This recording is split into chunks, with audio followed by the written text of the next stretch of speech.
Well, Bart Noit, I'm going to introduce Bart before he starts. My name is Alan Jones. I'm the moderator. And Bart, of course, is from the University of Leuven, where he lectures. He lectures on the Master in Tourism. His main expertise is tourism, externalities, and sustainable development, issues such as social carrying, capacity studies in urban environments. And he's done some pioneer issues such as developing measurements instruments for the concept of flourishing destination for Visit Flanders. So I'm excited to see what he's going to say, and if he could explain, hopefully in this, a little bit more about the future of urban tourism and what we're going to talk about today. So without more ado, Bart, thank you. Thank you very much. Well, I'll say very little here, which is uncharacteristically for someone who's lecturing at the university, because usually we talk too much, but I'll try to stick to the timing that we have, since Jan and Greg both have to go as well, and as a first presentation, try to not run out. So I quickly want to frame this webinar within the larger project, because not everyone that's present in the webinar might be aware of the SmartCulTour project and the goals and objectives there, and then specifically the objective of this webinar. So the SmartCulTour project is a Horizon 2020 funded project where the main aim is to use sustainable cultural tourism, specifically community-led sustainable cultural tourism initiatives, to regenerate rural regions, peri-urban regions, secondary cities. So use the rich heritage that is present in all of these places, but is often underused in these cases. Use it as a motor for sustainable growth and resilience there. Now, of course, when we designed this project as a proposal, we weren't talking about COVID yet. We started the project in January 2020, and then very soon we entered the COVID pandemic in Europe, which has also affected the outcomes that we have, the procedures that we're running. But ultimately, the objective of the project still stands as such. So the focus of the project is both in terms of conceptualization, how are we defining or redefining sustainable cultural tourism, which is more of a theoretical aspect of the proposal. How are we measuring it, both theoretically in terms of ideal indicators and practically in terms of a decision support system that can help local regions to manage better. And then also trying out procedures, trailing procedures for that community-led intervention, where we specifically work in the number of living labs throughout Europe, so 6 living labs in total. These are the work package structures, which I won't go into because it would take some time to explain it all. But for the people interested in the broader aspect of the project, you can find all the deliverables to date on the project website via this link, and also the open research data behind all the deliverables on Zenodo, which is available there. And these are the consortium partners that are present within the SmartCulTour project. But of course, the project as a whole is not the main scope, the main topic of this webinar. The main topic of this webinar is urban tourism.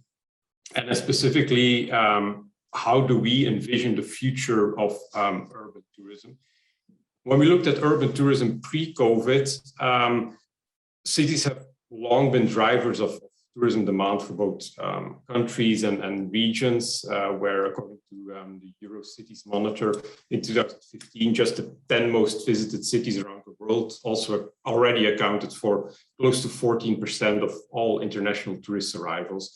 Of course, because urban cities are multifunctional, you have business going on there, conventions taking place in cities, leisure tourism, all the most important museums are often in cities, you have sports tourism, cities that just act as gateways where tourists spend a few days in the city and then go through the countryside to travel around. So they've always taken a very important central location in tourism.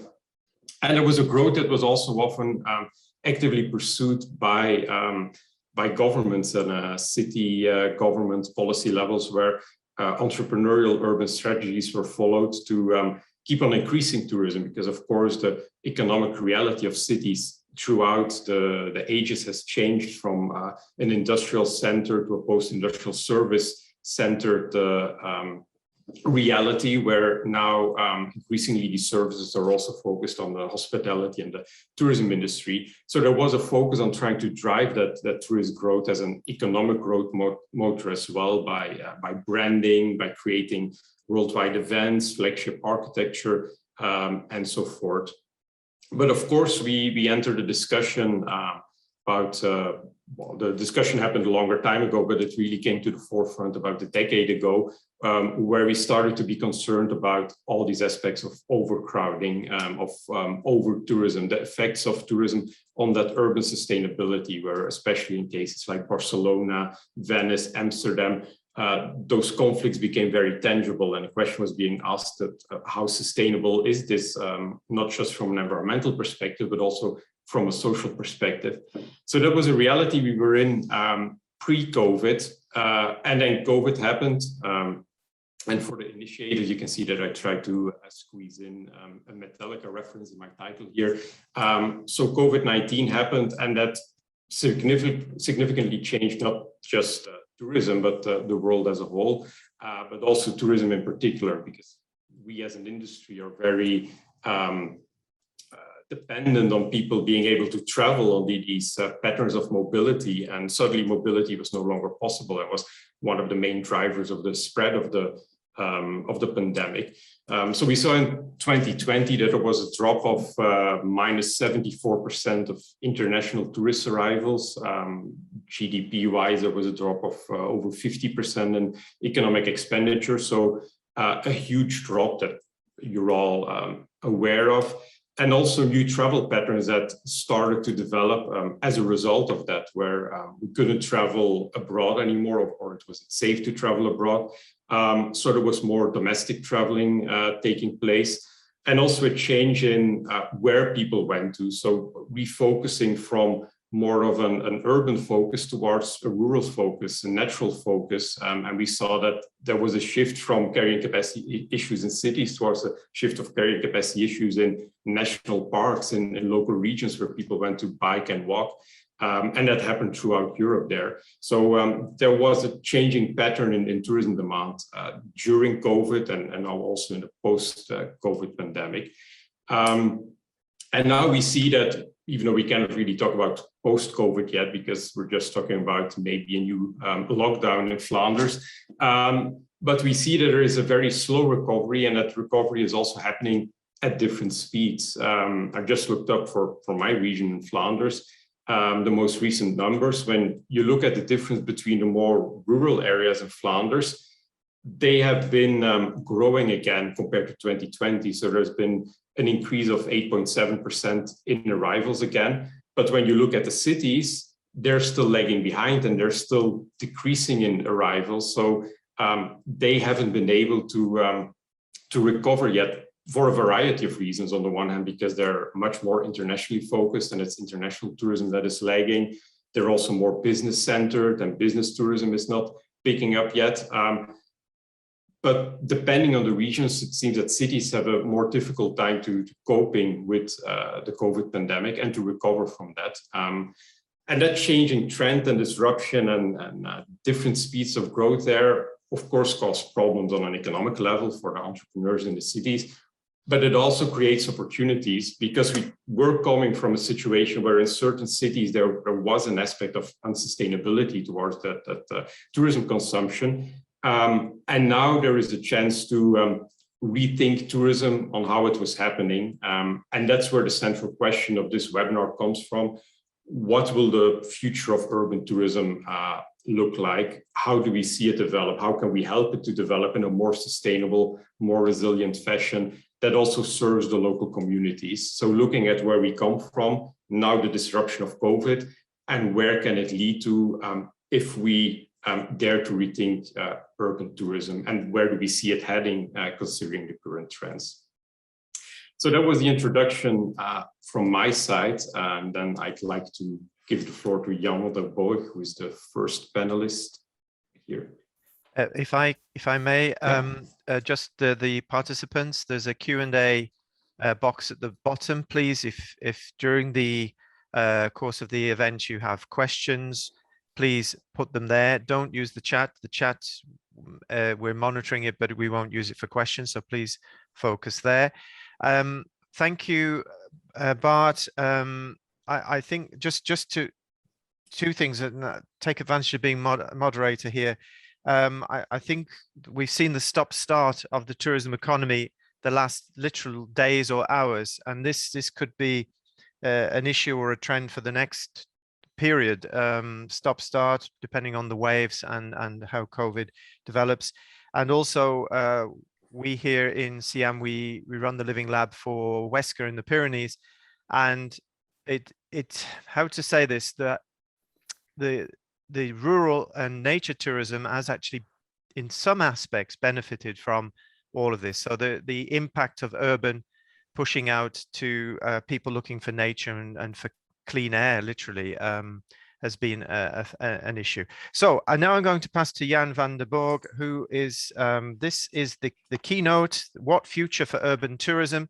And I think Jan doesn't need much of an introduction, and I apologize if I don't pick everything up, but Jan obviously lectures at Leuven and at Venice. He in master's courses in tourism, PhD economics, and a great career. And he is focusing on sustainable urban tourism, and he's going to tell us today, hopefully, all about that. Thank you, Jan. I'll be rather brief because we have a lot of speakers in just a very short time span. Anyway, thank you, Ellen, for having organized this webinar within the context of the SmartCulTour. I also thank, because that is very important when you organize, all the speakers that were available today to give a contribution to the webinar. And of course, a special mentioning should go to your team, Ellen, for having done all the logistics and the organizational stuff, which is usually the most time-consuming. Furthermore, just a thank goes to the three peers of the other Horizon 2020 project that are going to talk to you in just a few hours. The Impact Tour Spot and the Text Tour project. I think it is really interesting to exchange experiences and not sort of be focused on your own project. Anyway, most of the stuff that Bart already told you is also something that I would like to address, because since March 2020, we have all been asking ourselves actually how this pandemic is going to change to a certain extent and hopefully improve the way tourists are actually moving around the world. I think sustainability has become a mainstream kind of issue and dimension in all forms of tourism strategies or tourism policies. And it's also increasingly an element that actually sort of guides the demand side of tourism. It's obvious that green and sustainable and responsible and mindful tourists are a growing part of the tourism market. So in the beginning of the pandemic, we were all sort of trying to understand what was going to stick from some of the lessons that we have been learning from the beginning of the pandemic. After this, finally, I hope quite soon after this pandemic is going to leave us all, because indeed, as Bart was already explaining before, the tourism industry, together with the culture industry, were, I think, the two activities that were most severely hit and hurt by the pandemic. And this project, the SmartCulTour project, actually is a combination of cultural industries and tourism industries. So indeed, we had to refocus quite a large part of our research on this tremendous impact that this COVID-19 thing has been having on tourism. Now, Bart already as illustrated some of the changes that are actually sort of moving tourism today, and more national tourism, less international tourism, more open air and rural kind of destinations with respect to the urban ones, less collective ways of transportation, more individual ways of transportation, whether that's the car or the camper or the sailing boat in the Mediterranean. Also less hotels, hotel accommodation, big, huge hotels, and a bit more sort of self-catering accommodation like apartments, bungalow parks, and so forth. But my question would also always be, and I would like to do that also to all the people that are attending this seminar, my question will always be, would some of these, which are, I think, to a certain extent, interesting developments stick also after the crisis?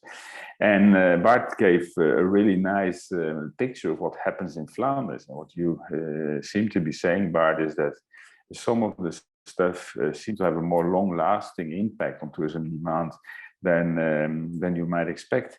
But I'm today with my Belgian students in Venice, and one of the first things they were saying when we started to walk around in the city was that actually things were rather very, very similar to the situations that we had with over-tourism, with excessive pressure on the city, that we could also observe in 2019. So it doesn't seem so much different now from where we were in 2019. Obviously, there are less Americans, there's less Asians, there's much more Italians, much more also people from the region. There's much less residential tourism sleeping in Venice, and much more sort of pendularism, people coming just for the day. So there has been quite a huge qualitative shift, I would say, to a lesser quality rather than to a sort of a more mindful and responsible form of visiting the place. So if Flanders is the model, is the benchmark, then maybe we might sort of see that the future of urban tourism is a bit more sort of like relaxing and a bit more sustainable. But if I have to take Venice as a benchmark in the summer of 2020 and 2021, I would rather be very pessimistic about the chance that we are now having to build tourism back better, which is more or less the refrain that we're hearing from the United Nations World Tourism Organization, from UNESCO, and so forth.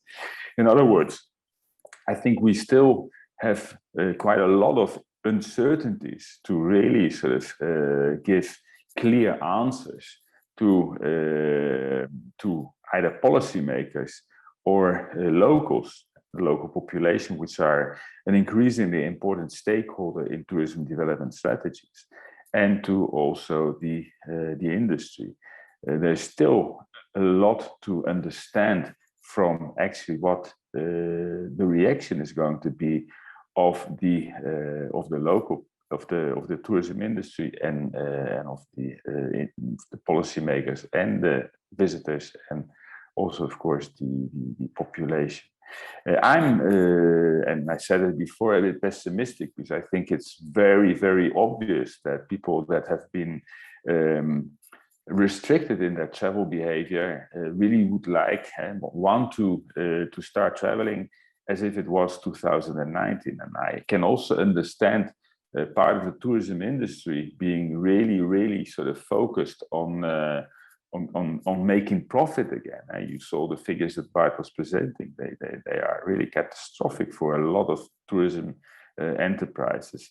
I'm also really convinced that cultural institutions, museums, would like their visitors back, and their theaters and so forth. In other words, it is not surprising for me that there is so much pressure towards let's say, a back to business as usual kind of thing.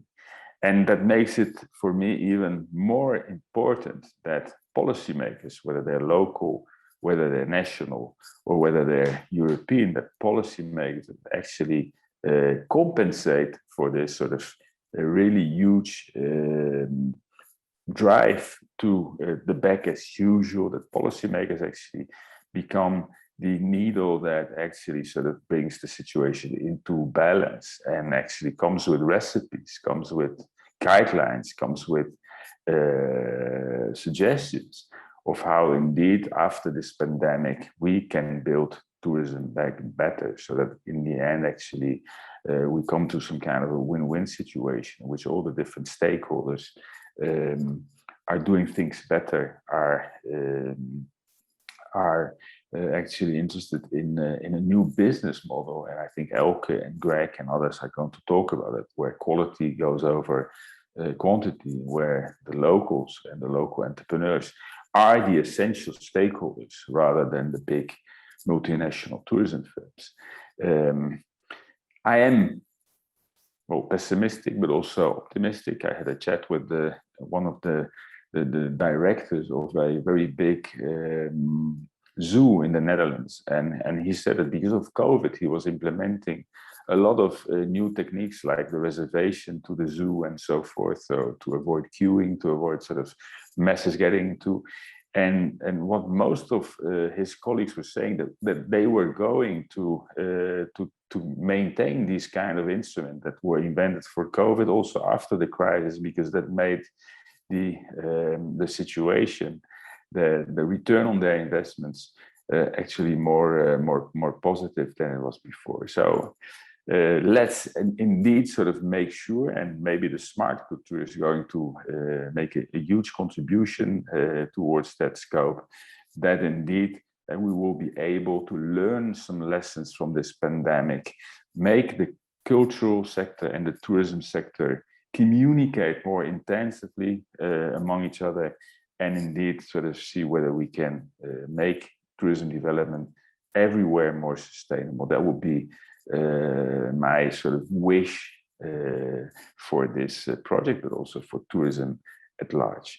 So thank you again, everybody, for being here today with us. I hope that we can bring you some interesting stuff, so that your agendas might be sort of refocusing slightly. I'm also thanking Danila Conte. I don't know whether she's online. I haven't seen the participants list, who is our project officer, for her continuous support to the project also in these different times. So unfortunately, I have to go with my students around Venice, which is challenging with the COVID kind of regulations we have in place. But I wish you a very, very, very successful and also interesting webinar this morning with us. So thank you again. Thank you, Jan. Don't rush off quite yet. You've been very good on timekeeping, so I'm going to take advantage of being the chair here. So you're basically, I understood that you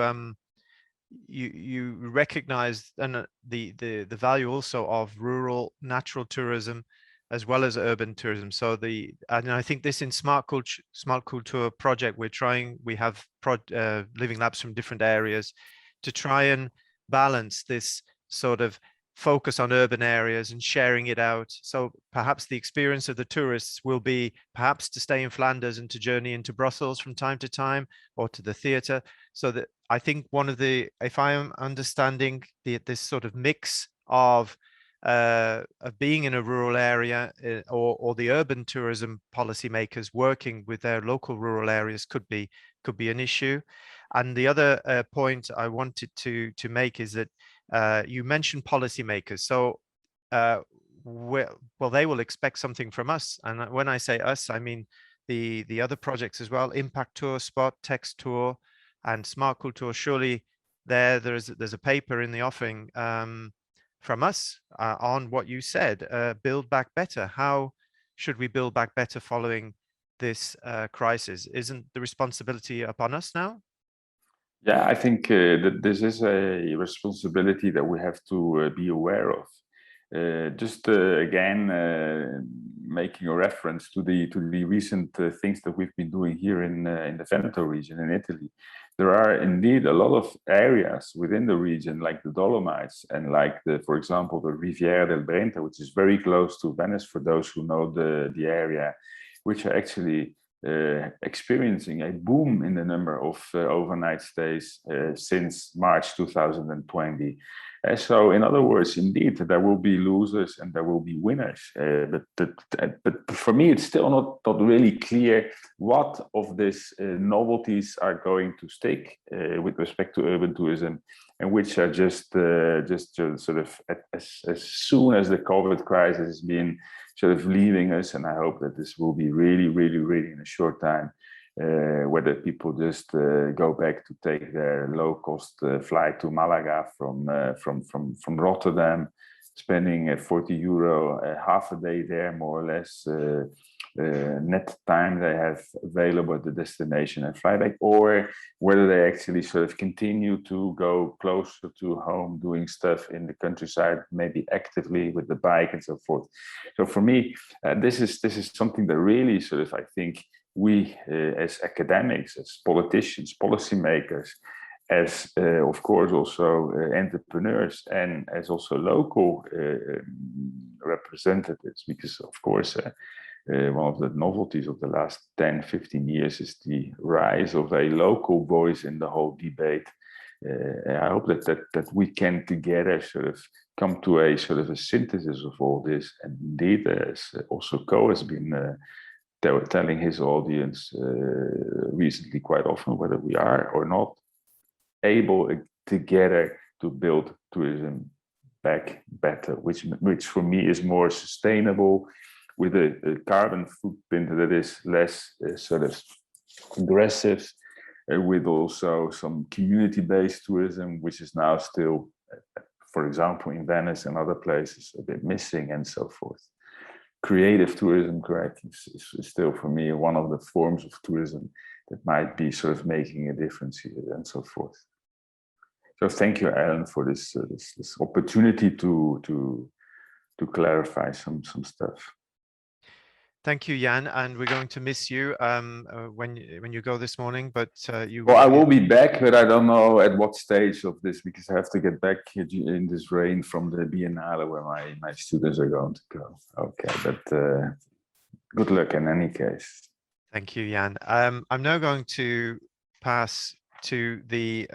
I don't see any questions, which you can wait until the debate at 11, or you can start posing them and we'll start collecting them. It's up to the audience. Please don't sit there. Do challenge us. We're not your lecturers. You are here also to hopefully to lecture us a little bit. So we're now going to pass to Co, and Co has done a lot of work for the UNWTO over tourism, new urban tourism. One thing that struck my eyes was the word slum tourism, which is a word which I think creates, when we talk about sustainability, is a real challenge. Now, he's also been involved in the Rotterdam Living Lab and regenerative urban tourism, all of these issues, and he's now going to talk to us on the value of urban tourism. So let's see what he has to say about the value of urban tourism. Thanks, Co. Thank you very much, Alan. When I hear that, I always think like I am a true, we call it master of none, expert of many things. What is it? The expression does a lot of things, but yeah, to what extent are you an expert? Nevertheless, I do hope that I can share some insights with you. Jack of all trades, that was it. And let's go to my presentation. There we are. Because I'd like to talk to you about the value of urban tourism. And basically some perspectives that I have on this. I'll pass by this slide because you can look it back if you want to, but I think your introduction was excellent, Ellen, so you more or less know what I do. So what I want to talk about is how do we measure success in urban tourism? Historically, the most common ones, and I think the most used ones still, are the number of visitors and the number of bed nights. Yeah, I find that quite problematic because what do we actually measure? Like if we say the number of visitors is success, basically the nature I would say, capitalism is that we want to grow, grow, grow, grow, grow. So that is a one-way trip to over-tourism. And also, if we look at the number of visitors, it's a very easy thing to abuse. If you are an unscrupulous, for example, in this case, cruise operator. I'm not saying that cruise operators always do this, but they may do. Because cruise ships bring 1,000, 2,000 visitors a day. That's amazing if you basically see the number of visitors as a success. Slight problem is they all come at one point in time, have the same itinerary, and basically clog up your city. In Dubrovnik, which is a very small city, very limited entrance gates, there's great pictures, like it's the standard over-tourism pictures of lots of people waiting. Is that what we want? Is that the success that we need? Or is that a wrong metric? Is that metric something wrong with that? That night, see, that's slightly better because you're basically having to stay there. But again, you have the issue that it's like you want more bed nights. And in recent times, due to short-term rental services, the number of bed nights has become increasingly difficult to measure, of course. So how do you then measure success? These data are not so clearly available. So maybe we need to look a bit further. Now, of course, the classic one is economic revenues, profits. Isn't that great? As long as we bring in a lot of money with tourism, it's all great. I also find that quite difficult because, like, how many people really benefit from that income of tourism? Is it like, if you look at a local level, I can totally see in Texas on a city level, quite a bit of income comes through tourism, and that is not bad. But of course, the classic argument you hear from industry is, yeah, they're just using our taxes to fill in, plug holes in the budget. Whether that's true or not, I mean, I don't know. To have to speak about a separate city every time. But it is an issue. Like, it's not transparent. Where does the money go? And also, who benefits? If I am living in a city, I do not see a lot of that normally. It's a very limited set of people. But a lot of people have the disadvantages of tourism if there's too many. And speaking of the Venice-Flanders debate that Jan just brought up, it's interesting in Amsterdam now how many visitors there are already. You can see that business tourism really has taken a hit, but leisure tourism is actually, it's not there yet, but it's already getting nice and busy again. Anyway, so this measuring thing, that it annoys me a little bit, but you can also see how it works in managing tourism. Like, tourism is still seen as an economic sector. It's basically managed in policy, fairly loose of other policy departments or measurements. So that hinders cooperation, and that makes it really difficult to come to presumed holistic solutions. And you need them because you can't really deal with tourism, which I see as a societal force rather than an industry or an economic sector in that way. Another thing is, if you just focus, look at it in this way, you see it's economic sector, you may start to focus on just mitigating negative effects.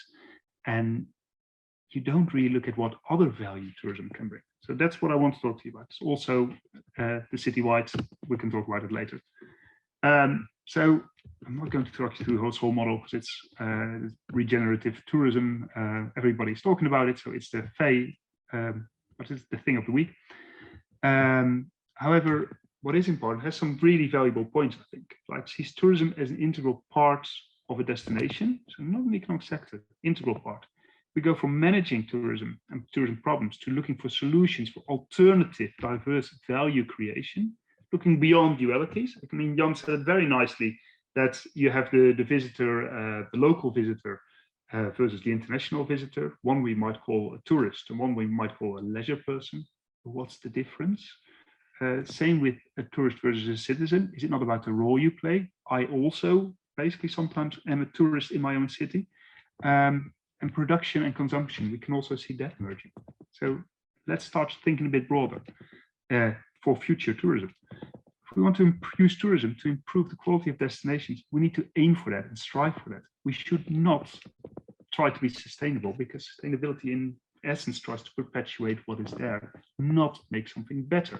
So these are just some reframings. And if you start looking at tourism in that way, I think we can maybe get towards that more helpful and positive build back better framing that we try to do. Just some things, what can happen, what can tourism actually bring for social values? It's a question you sometimes get there, but what can it do? Well, just some things, support local pride, talk about slum tourism, nowadays called tourism of inequalities. In economically deprived urban areas, you often see that people feel a bit left out, and tourism can give local pride. But it can also support cultural heritage, very important for a SmartCulTour project, support local empowerment, support quality of life, support happiness of people. So we have liveliness and we have things happening, can support revitalization. Gentrification is a whole different ballgame, but tourism has a role to play in revitalizing certain urban areas. Can support diversity and equality. If you frame it in that way, you can look for creating greater equality to help share benefits. Support local ecological sustainability. What can you do to make a city greener? And in that case, also deal with climate adaptation. I mean, of course, climate is very tricky with tourism. That is, let's not deny that. But on a local level, there are things that tourism can do. Support intercultural understanding. Classic. We have visitors coming from everywhere. They do different things. And then there's also, of course, innovations of democracy and governance. Tourism is a microcosm of society where it's very easy to talk about the other who's done not there because it's a tourist, rather than hearing back and getting into that dialogue. And if we are talking, as we are in at least Western Europe, about co-creative governance and all that sort of thing, maybe tourism is a very good way to experiment with these things. So there's quite a bit of things that can happen, actually. And I'd like to look at that, but there's some problems. Already mentioned, economic survival is priority number one now. That is just undeniable. How do you deal with that? And also, you see a lot of small initiatives that work on these issues, like positive local initiatives. How do you scale up? How do you connect? And the connection is just so hard because it will require better cooperation and collaboration with stakeholders from outside of tourism. And how do you do that? And how do you deal with competing interests? These are all issues that I feel as researchers we should be looking at if we want to create that tourism of tomorrow, that better tourism. But luckily, I mean, it's not all doom and gloom. There are some hopeful initiatives that I've seen. I mean, Tourism Flanders has already been mentioned, so I thought I'd expected that. So I thought, let's go to this country above. Both Rotterdam and Amsterdam now acknowledge that tourism is far more than an economic center. And there is these two cities I just know well, and I know their policies, but this is happening in a lot of cities in Europe. So on a policy level, or at least in the narrative on tourism, we can see the change now. Now it's time for action, and that's when it's going to hurt. So that's what the next step will be. But the narrative is there now, and that's a big, big, big pro and a big win. And also, speaking of the narrative, there's a new EU-wide initiative, which is called the Transition Pathway for Tourism. And that focuses on coming to a green, digital, and resilient tourism. And here too, you can see a change of narrative. This pathway is not there yet, will probably come 2022, something like that. Working on it now. But that could also help to set in motion some of these issues. So my final slide, some further steps. What do I think we need to do to get towards more societally value-based tourism? So let's try to break out of our silos and look for that value also in places where we would not expect it. Think about what tourism can do for the loneliness crisis that we have now. There might be things. Think about housing crisis. What can tourism actually do positively about it? Rethink about these things. Develop metrics is another thing, of course, and KPIs to measure this success. Bart has already done work on that in Tourism Flanders, and we're making progress, but this is difficult. Find out new business models, because when I say that a lot of businesses are struggling economically at the moment, which is absolutely true, and it's really, really difficult. The problem is, if we continue with these same business models, we can be pretty certain that if COVID ever ends, hopefully it will, give it another 10 years, we'll have another massive crisis. Unless we change our business models to be more resilient, that's going to be trouble all over again. So long term, we need to look at what business models do that and what business models incorporate that societal and environmental value. And then finally, to do this, I believe in experimenting with new forms of urban tourism development experiences. And we can do that in Living Labs. And this is something also to bring it all back to SmartCulTour project. That is the emphasis that is there on Living Labs, and that I think is very helpful to try to come to new insights and new experiences on these matters. And hopefully that will help answer some of the issues that I've put forward in this presentation. And if not, well, at least we will have tried. Thank you very much. That was my presentation. Don't know if I was in time, Alan. If not, I'm truly sorry.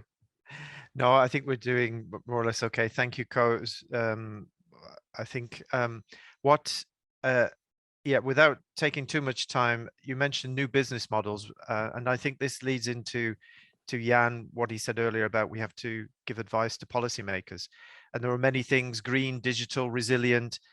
These are the key words, and this is where we have to go. And the EU funding programs now for regeneration post-COVID are focusing on those areas. So perhaps we have a responsibility there to come up with some suggestions on how to put those funds to action and take advantage of that.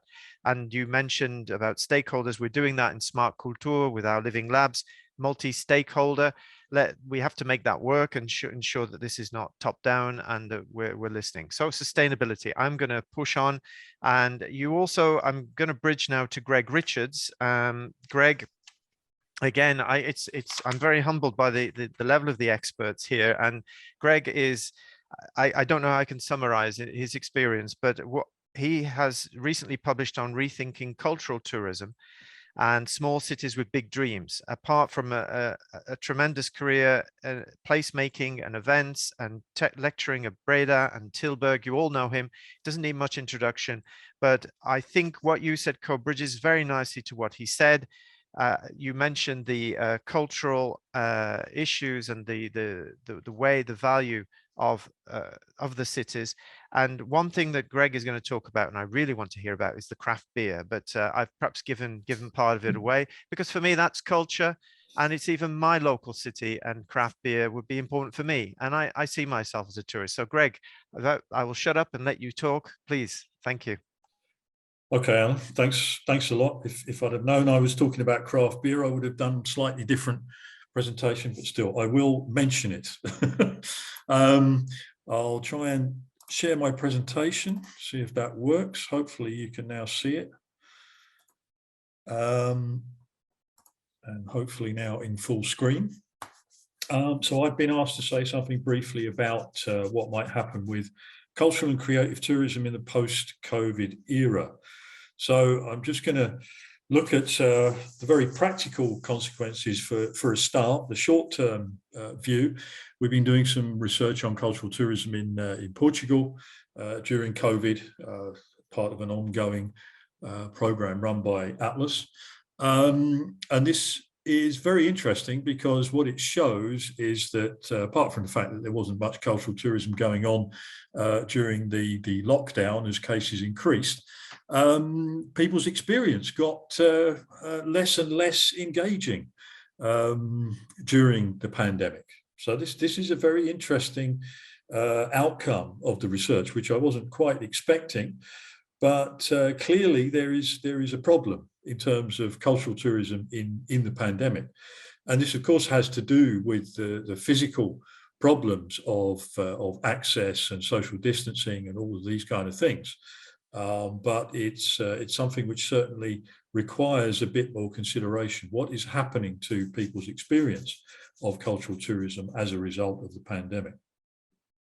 One thing we should say is that cultural tourism, as we know it, has changed quite considerably.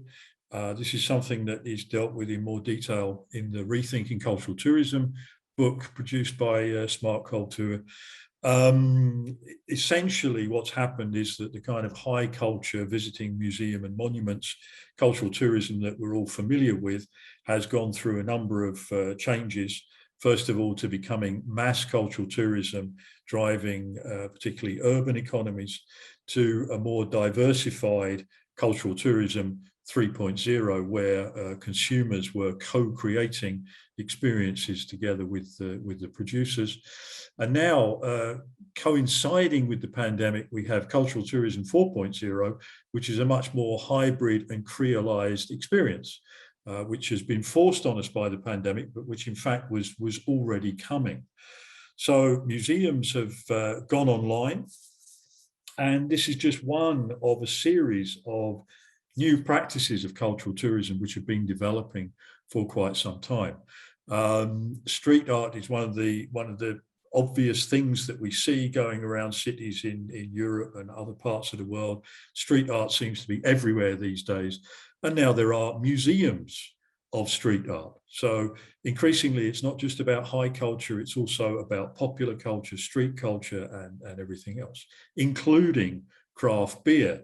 So wherever we go, we seem to be able to consume craft beer, which becomes a marker of authentic local experiences. And there are a whole raft of these kind of things which we're familiar with as emerging practices of cultural tourism.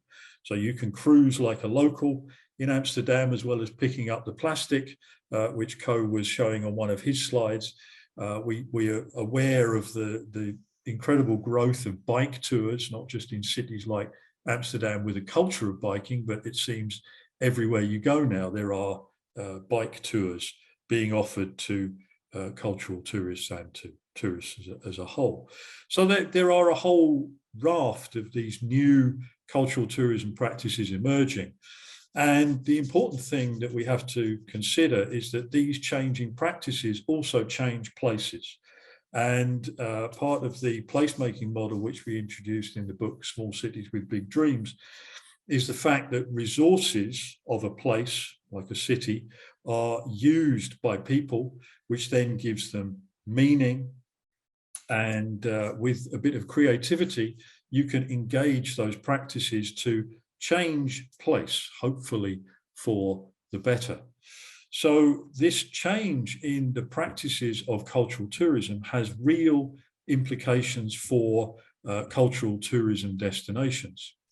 A forthcoming book being edited by Jan van der Borg on urban tourism includes a model that I came up with, which looks at the way in which our view of the city as a tourism destination has changed. And if you go back to the 1990s, we were still talking about cultural tourism and tourism in general taking place in very discrete areas of the city. So this is Greg Ashworth's model.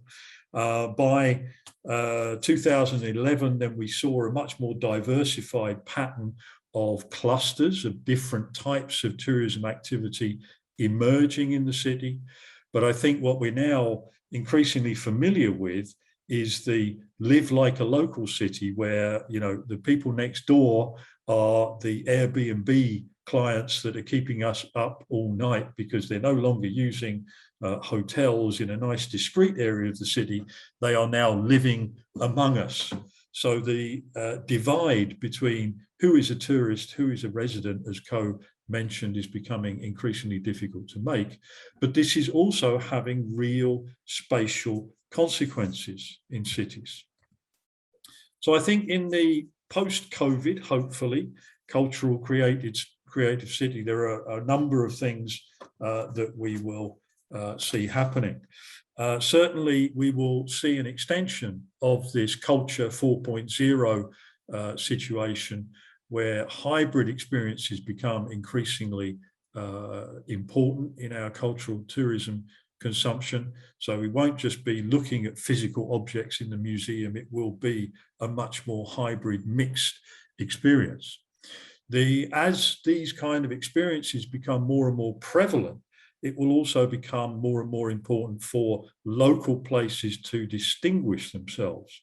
And I think the trend that we've seen in recent years towards the local becoming a marker of authenticity will increase as we go forward. So people will be looking for local people in local places and so on. And where we have the authenticity shifting from if you like, the global icons of cultural tourism, which everyone recognizes, to local culture, then clearly we need more guidance on what local culture means. And this is where the art of the curation becomes important. And we've seen in recent years curation functions becoming more important. So certain people are increasingly telling us where to go. I mean, we're all familiar with Lonely Planet and Time Out and these kind of curated collections of experiences. But now there's a whole raft of internet platforms and experts who are producing curated collections of places that we can enjoy. And this is also part of a trend towards what has been called cool hunting. So we not just are looking for authentic local places, but preferably places that are cool. Now, of course, not everybody has the same idea of what is cool. Clearly, Alan and I would see craft beer destinations as being particularly cool places to hang out, but that's not everybody's cup of tea. But again, we need some kind of guidance on what is cool. The challenge for places, destinations, is that, you know, places that are cool today may not be so cool tomorrow. So a real challenge for destinations is how do they keep on top of those lists of cool places to be?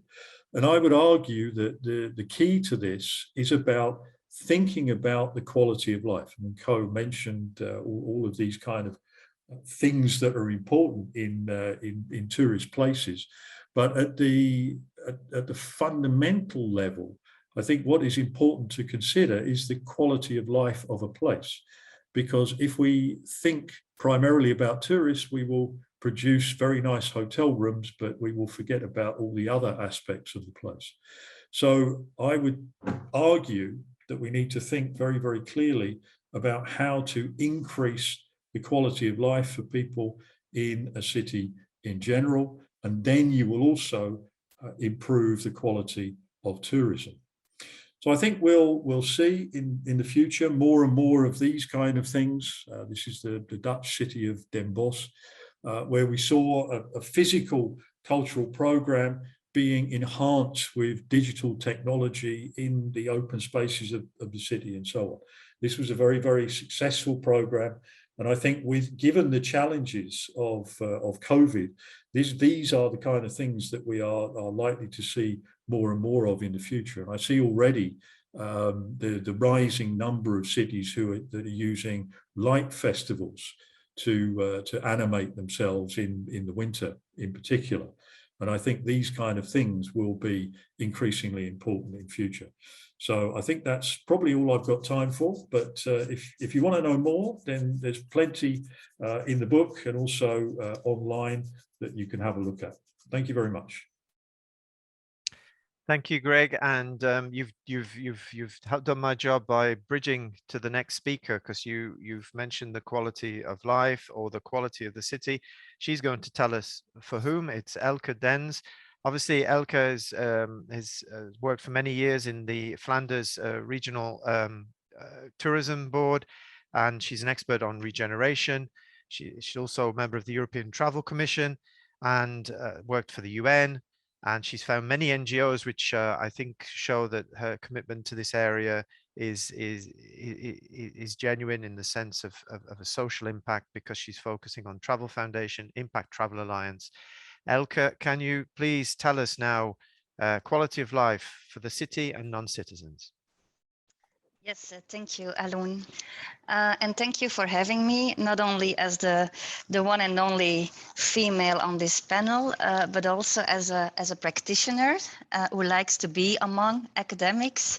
And I'm glad to tell you that my ideas are aligned, I think, with your ideas. And I'm not talking about the craft beer now. I'm also talking about the future of tourism. So that's good. Now, the title of my presentation is about the city and the citizen or the non-citizen, and it refers to an essay of a German philosopher called Peter Sloterdijk. And he's not talking about tourism, but he's actually talking about citizens and the the degree of engagement of a citizen with its city, which can vary a lot. And if the question is, what will the future of tourism, of urban tourism look like? I think it will all depend on the citizen, if you ask me. So as a destination marketeer, this really means a big shift, a bold shift, I think. But if you ask me about the future of tourism, I think that destinations marketeers will in the future stop selling city breaks and start enabling quality of life. And I can tell you, like for a tourism industry who is suffering right now a lot, this might seem like nonsense, or this might seem very insensitive towards them. But I think if we are really serious about what we have been calling the Great Reset, or building back better, then I think we must take our job seriously too. And we must also think on the long term and try to explain that we could continue promoting city breaks in Europe. You know, I've been doing this for European Travel Commission, and we have been successful thanks to low-cost carriers and things like that. So we could easily do that again and restart doing that. But I think if we would do that, and if we would keep on focusing on the economical dominant model of tourism, and Co has been talking about it, then we will also be contributing to a loss of quality of life, at least in some cities. And a loss in quality of life means that residents will move out of the city. And it's in some cities, it's already happening right now, not only because of tourism, of course, but tourism has a contributing factor. And when residents leave, then businesses leave. And we have seen that also with COVID, for instance, in cities like New York, where nobody goes to work, where you have empty cities and where you lose the soul of the place. And if there's anything that a destination marketer is promoting, then it's the soul of a place. And if we want to attract tourists, we need these viable cities. We need the soul of the place. It needs to be there. So if we're really serious about tourism, I think we should really start focusing on the quality of life of the citizens. And this is a picture, and it really struck me very hard, because I've always been taught by some of you that in tourism, we are actually contributing to making places more beautiful, to making places more attractive by attracting tourists there, by getting new investments in these cities. And if you see now that in some cities, gentrification, the process of making a place better, is not what they want. It's not what they need. They don't want the yuppie apartments. And what we have been doing is setting this kind of styled status for cities that will attract tourists. And they want yuppie apartments. And that's what you see happening with Airbnb and everything like that. So it was really striking for me personally when I saw this picture. And that's why I would say, like, okay, the most important thing that we should learn to do is put the needs of the residents before the tourists. And again, destination marketeers have been trained to know everything about the needs of the visitor. We have been trained to sell a city like a product to answer the needs of the visitor. So if we talk about putting the needs of the residents first, well, what does it mean? And will it also promote tourism? Because in the end, that's what we are here for. And I think there we must be trustworthy and we must believe, because you cannot even prove it with figures. Even if I would ask you or ask researcher to demonstrate it, I think it's somehow a belief that when we will put the quality of life of residents first, when we put the needs of the residents first and make their place much better to live in, that this will also gain attraction from visitors. Now, we have been talking about Flanders a lot, so I will also do that, because we have had, I think, a great history already in involving the citizen's voice or the resident's voice. We have been measuring it, I think, until since 2016, and thanks to Bart, he knows a lot about it, but also Jan and Visit Flanders. I think there's a whole pathway of how you can involve citizens, and I think we only just got started. So I think we have been recognizing that we should give the citizen a place in our discourse of tourism. So we have been informing them. In the United States, they call it these town bell halls. And so we have been talking about tourism towards our citizens, giving them information. I think we are currently, with a lot of destinations, in the second step. We have been consulting citizens. We have been asking them about their sentiment. We have been asking them for support, because we know from the tourism industry that we need a license to operate. So we go and search for it. We go and ask for approval. And especially during COVID, you have seen that this approval has been very important to support further tourism development. Now, I think we are actually maybe in a state of involving citizens more and giving them a voice around the table. We will still be listening to the tourism industry, but we are also listening to the residents. Now, where it gets really interesting, I think, is where we are right now with Visit Flanders, is when we start co-creating with citizens.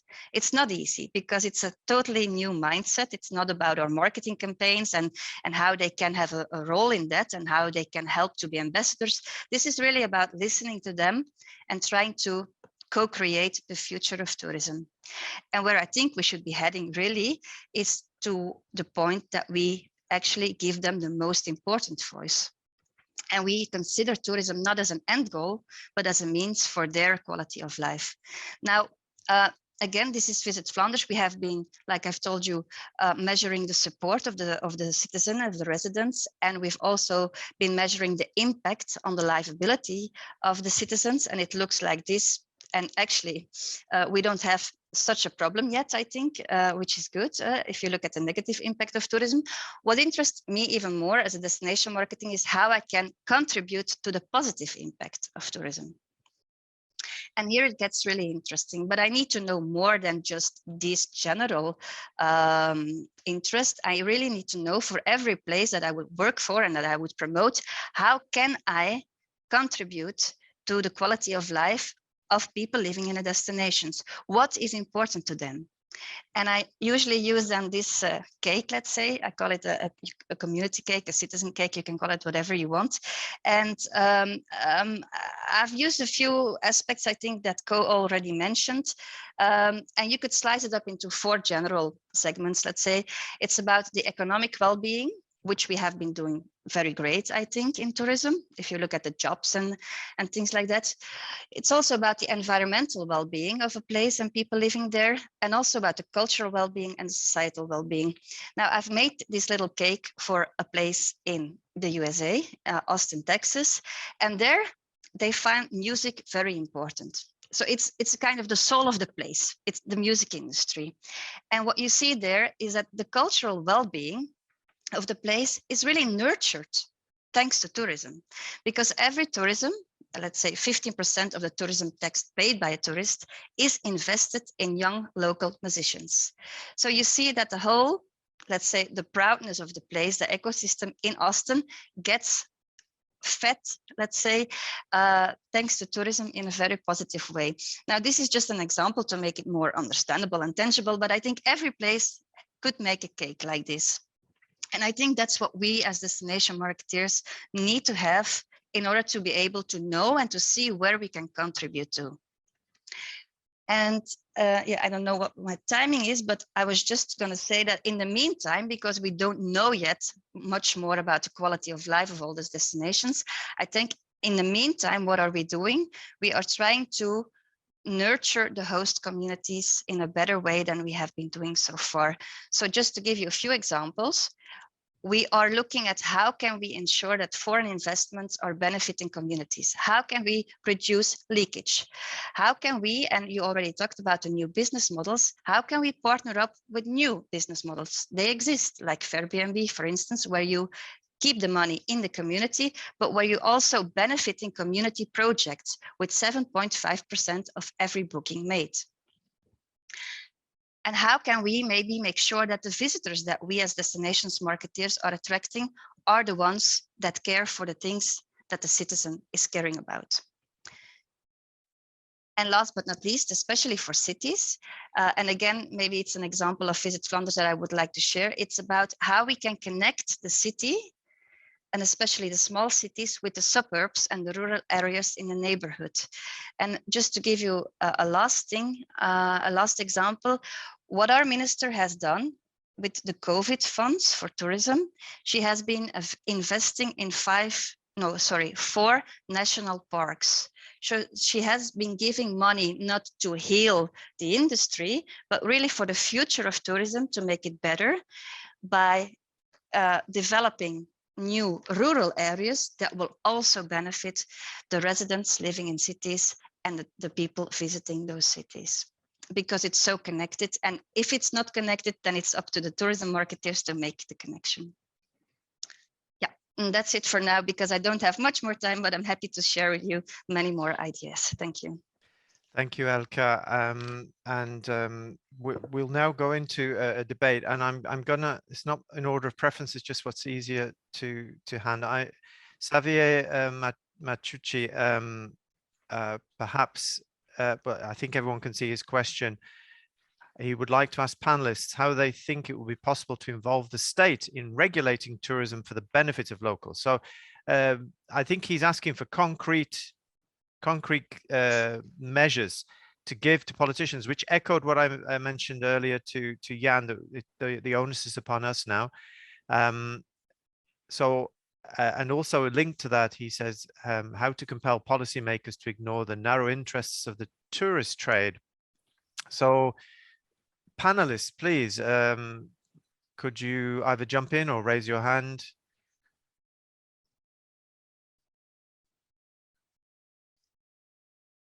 We don't have a volunteer. I'm going to name someone if you don't. So I don't mind coming in, Ellen. That's thank you, Co. Yeah, that's well, I mean, it's I think regulation is important, and you see already that at least some city governments are trying to investigate what they can do also to help, because of course this is a very difficult issue. It's not local policymakers that always make the decisions. A lot of this is like within national government, within European regulations, etc. Regulations are difficult, but we can see that, for example, Amsterdam is looking at like, what can we actually do post-COVID? And you see that Amsterdam has taken quite strict measures with regards to short-term rental services post-COVID, which have not necessarily been popular amongst certain people in industry, or basically people renting out their houses.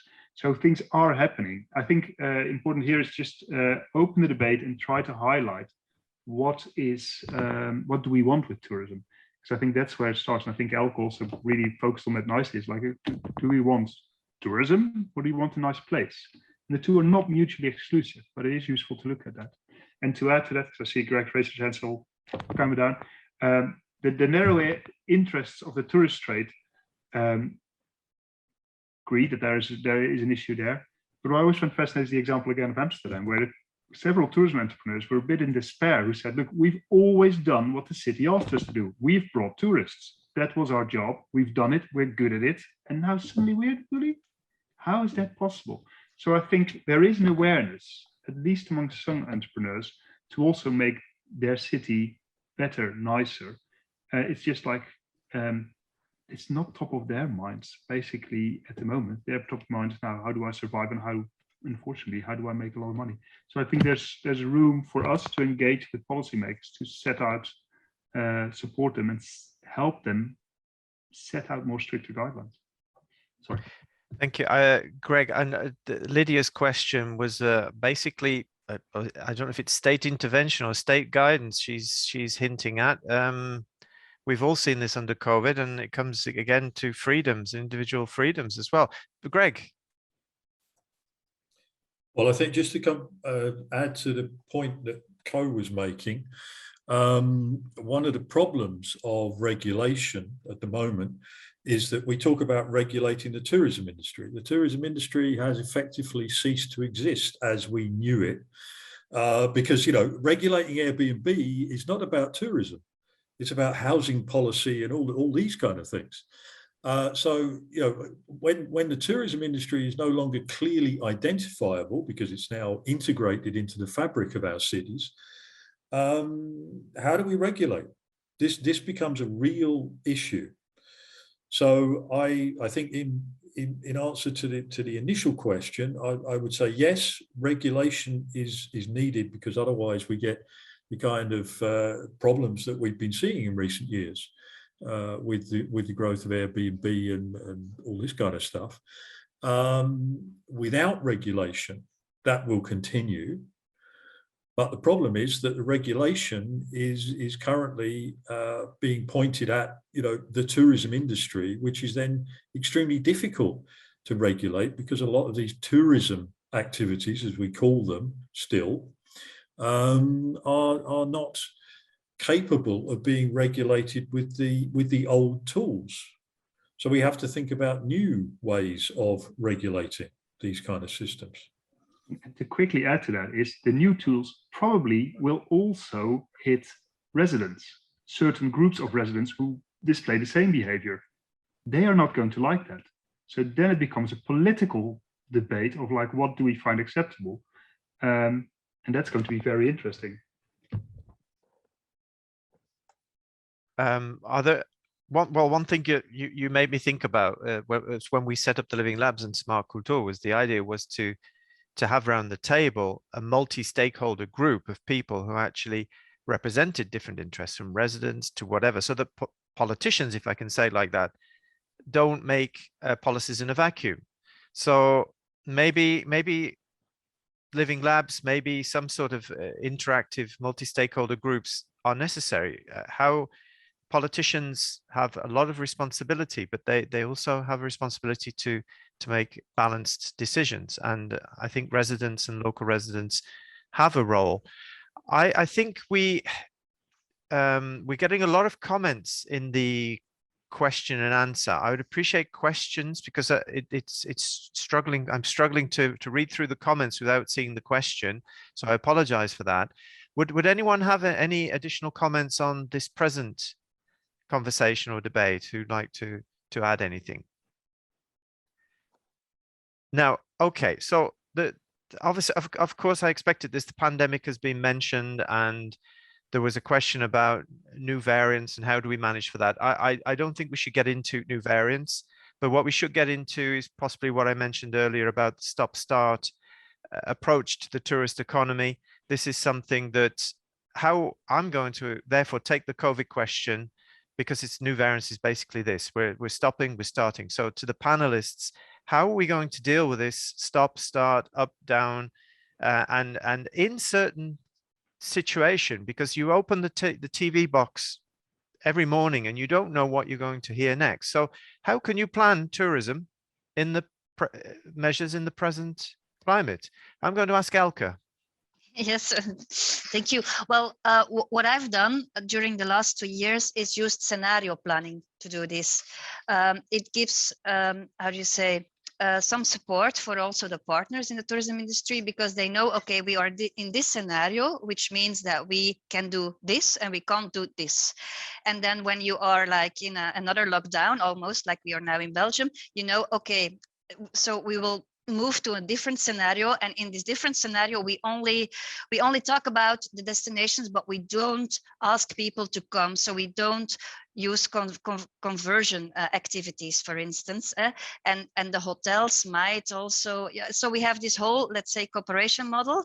And I think what really helps is to make scenarios for every potential situation.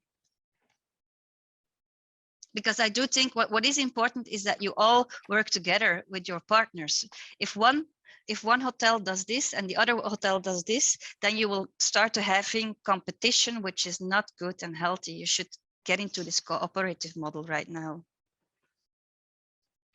Thank you. Bart, I think you want to add something. Yeah, I just basically want to add to the problem, not provide a solution, but one of the problems is also you have that pendulum swing where because of an increase in cases or new lockdowns, stricter regulations, many things have to be postponed. And those things that are postponed are then postponed towards a period when the infections are going a bit down again. But at that point in time, necessarily you have all these events that have been postponed building up, and you have a lot of things happening at once. And you have people that, you know, they were in lockdown or semi-lockdown for quite some time. So they're looking forward to going out again. And then you have the problem that how do you manage that point where suddenly it's possible again and everyone is going there. And we had like Greg gave the example of light festival in cities. We recently had the light festival in Ghent where they were then calling on the problem that too many people were there at once and it was too crowded and it became a dangerous situation as well. So you have the pendulum swing where you go from nothing is possible to, okay, the situation eases again, and then a lot of things are being organized and everyone is going there because people have felt like we've been inside for too long. And it's very difficult to spread out and slowly open again gradually when it's possible. Thank you, Bart. We had the experience in the Pyrenees in August when they had to close the Pyrenees because there were too many people turning up for open air, and it was creating a safety problem, not just for COVID, but for the management of people in a safe way. So it's hard to imagine. I couldn't believe it. When you go into the Pyrenees, you expect it's so big, and it's closed because there's too many people. So Elke mentioned scenario planning, and we're all apparently project managers, and we all do risk analysis and scenario planning. So that's one thing I'm going to take away for this, and I hope that most tourism responsible people and politicians are planning their scenarios. Let's hear, if we'll go on now, unless somebody has a burning comment, we'll now go on to the next part, and we're going to hear about other projects, not just SmartCulTour. I'm doing my promotion for our project, but I would like to work with our sister projects, Impact Tour, Spot, Text Tour. We have Graham, we have Naja, we have Danielle. I will let you introduce yourselves and the project. And I think one thing is clear about today, we need to do more together because I think the policymakers expect a lot from us. So I'm going to pass to the first one on the list, and that was Graham. So thank you, Graham. Thank you. I'm going to share my screen.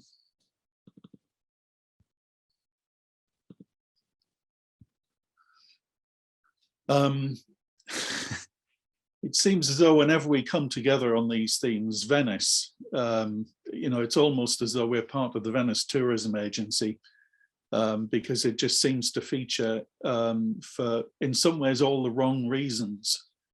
And here we are again with the whole debate about why are we doing these projects and what do we hope to get from this exercise. I'm here, I suppose, because I'm on the board of Europa Nostra, which is the largest pan-European network for civil society organizations and cultural heritage, and we're one of the partners in Impact Tour. And there's a lot of overlap between Impact Tour and SmartCulTour. I guess if I was to try and distinguish between us, perhaps SmartCulTour includes the broader focus of travel as well as tourism, and concentrates on the regional ecosystems in which tourism sits, whereas for Impact Tour, we're probably more attraction focused, which can be a site, a neighborhood, a village, town, or city. And there's just been so much this morning. I think, yes, I agree with that, or yes, that's absolutely true. And I won't get drawn into responding to those. But the polarization of the pandemic, where what we're looking at is a problem. We knew it was a problem. It's been, in a sense, the reason Venice features in all of these presentations is that it encapsulates so much of the issues that we feel is exhibited and experienced elsewhere. And of course, we've spent years talking about how to deal with saturation tourism, but then we're suddenly faced with this. And neither of these is a solution, neither of these is sustainable. They're two extremes.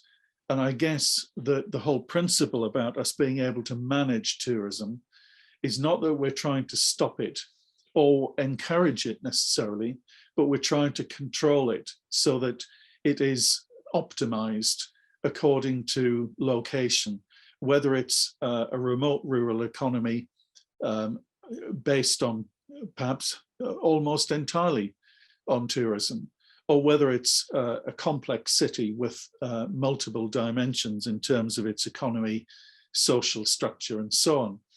So I think what we've picked up so far in ImpactTour is that it's about understanding, because if we're to manage, management means being informed, and being informed is not just about the substance of data, but it's about the knowledge and what we do with that knowledge. So there is it's going beyond the sort of the empiricism of facts into the value of facts and information. And one of the things that for me as a sort of more soft skills person that I feel has emerged is that most data gathering is based on the visitor, whether it's the economic spend or where the visitors come from. And somehow we struggle to evaluate host communities, and not just the hotels and the industry, but the residents who share their homes with the visitors. And therefore, I feel as though there's an imbalance in the way in which we gather data about tourism, and that inevitably impacts upon how we use that information to improve the quality of the experience of tourists, whether it's to encourage more or whether it's to restrict, limit, redistribute tourism that is saturating some places.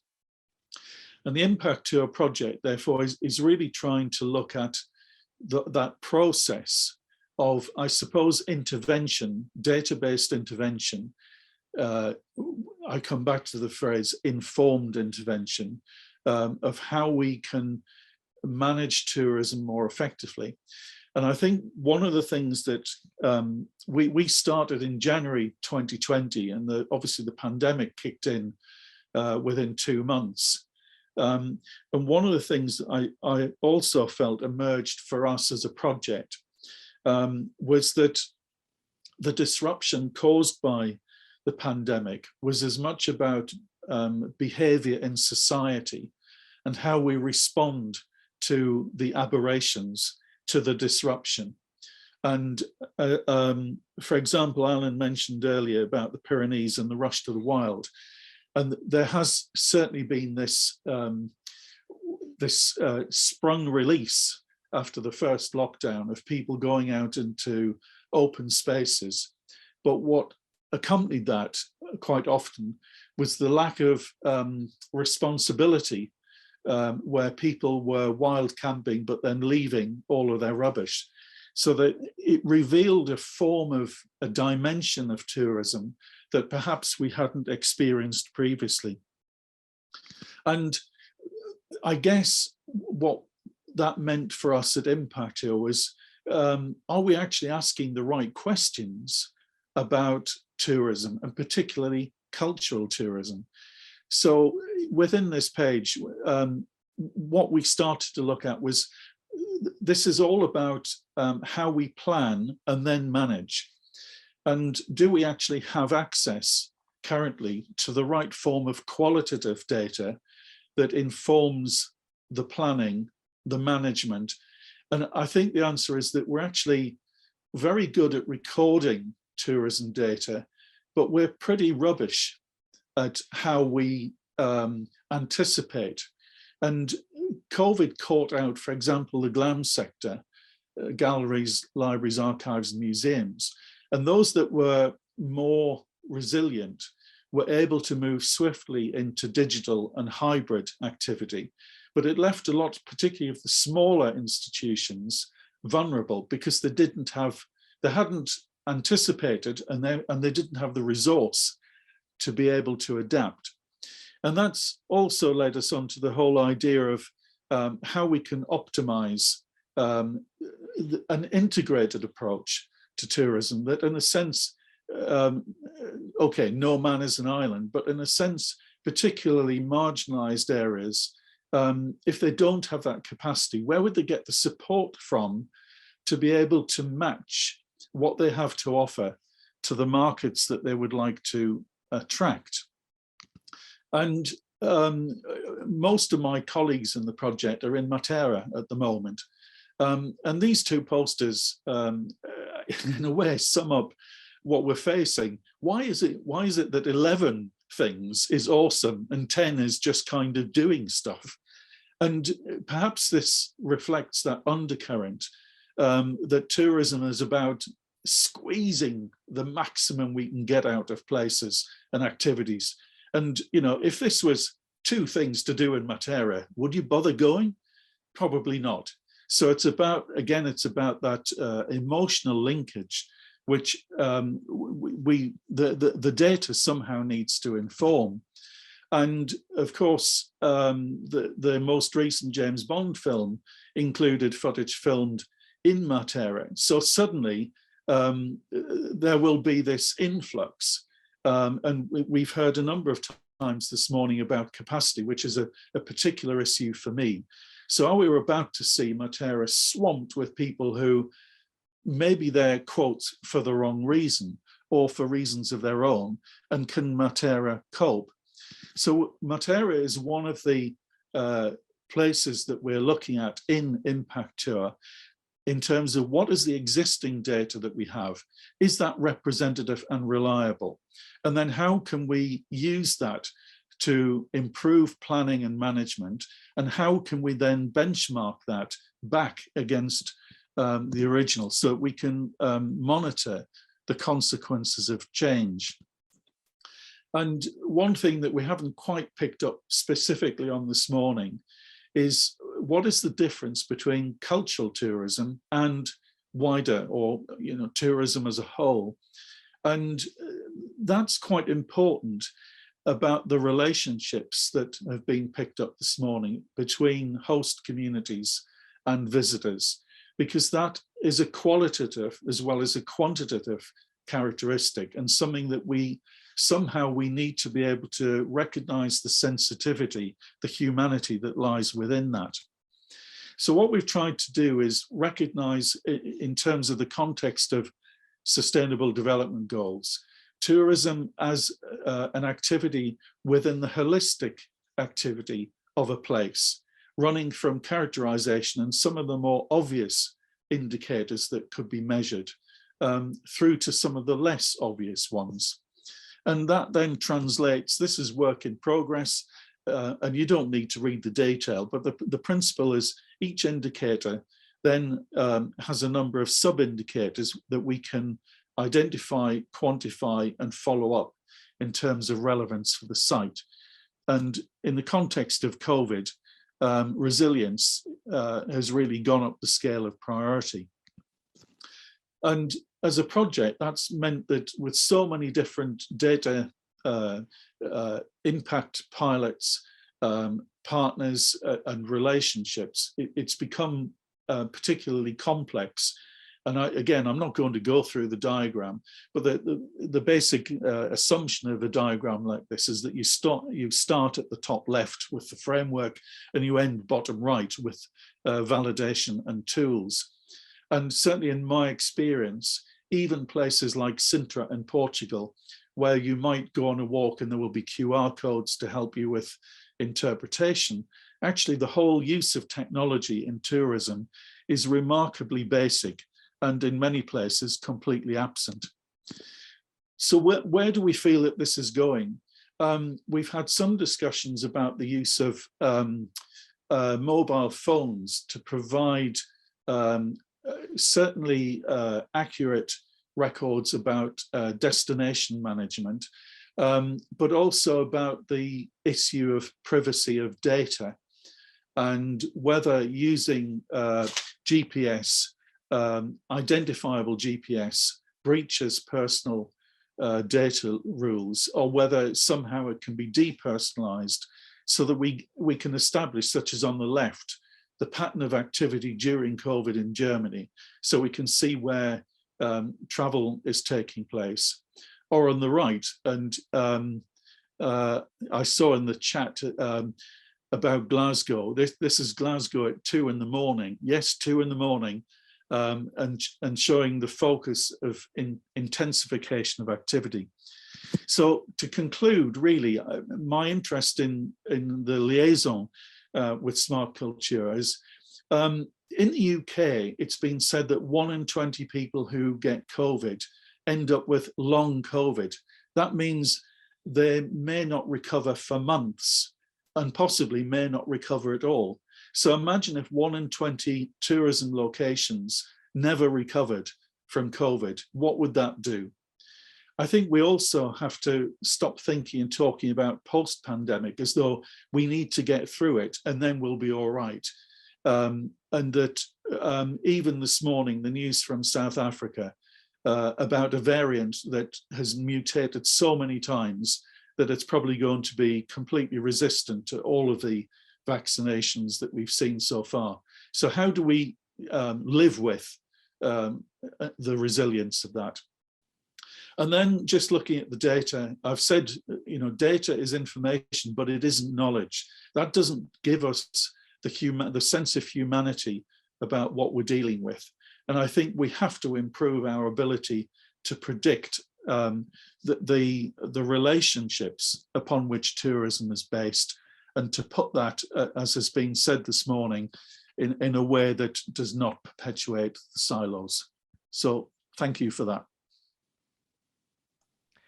Thank you, Graham. That was well, it was really impressive in the way that you're creating this sort of trying to analyze the impact. Thus, the name of your project, and how we can predict the future, which at the present time is near on impossible. And I did like the emphasis you placed on living with challenges, perhaps, rather than just focusing on COVID, because the world is rather unpredictable. We forget the terrorist attacks some years ago as well, which also was affected Belgium and other countries. So I think we're living in time of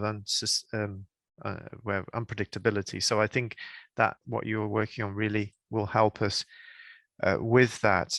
I was going to go on. Nadia, you've put your hand up, but you're the next speaker. So yeah, I know, but I just had a question for Graham. So I don't know, do we do this in the end or? Please pose the question now, okay. So we can. My question was actually for the indicators you presented, and you said that you evaluated the relevance for the destination. But my question is, do you plan to use these indicators to actually assess the impacts in any kind of way, or you are just listing the possible data that can be of use? No, all of the indicators, of which I think there are about 56. We started with about 120, which is just ridiculous. We can't reasonably expect to make available open source some sort of management tool that is using so many indicators, but the 51 spread across the categories. The whole idea is that we are working towards a tool that tourism destinations can use to evaluate their position, plan what actions they, scenarios, and then implement those actions. But I think what one of the challenges is how do you measure qualitative characteristics without making everything quantitative? And the answer is you probably can't. Everything has to be quantified. Okay, so it's more for policy making, not so much for monitoring. It would be both, because I think the nature of many of the users of the tool will be looking more holistically at the social, economic, and industry implementation of this. Okay, thank you. So Nadia, could you start your presentation, please, so we can keep on? Yeah. Thank you.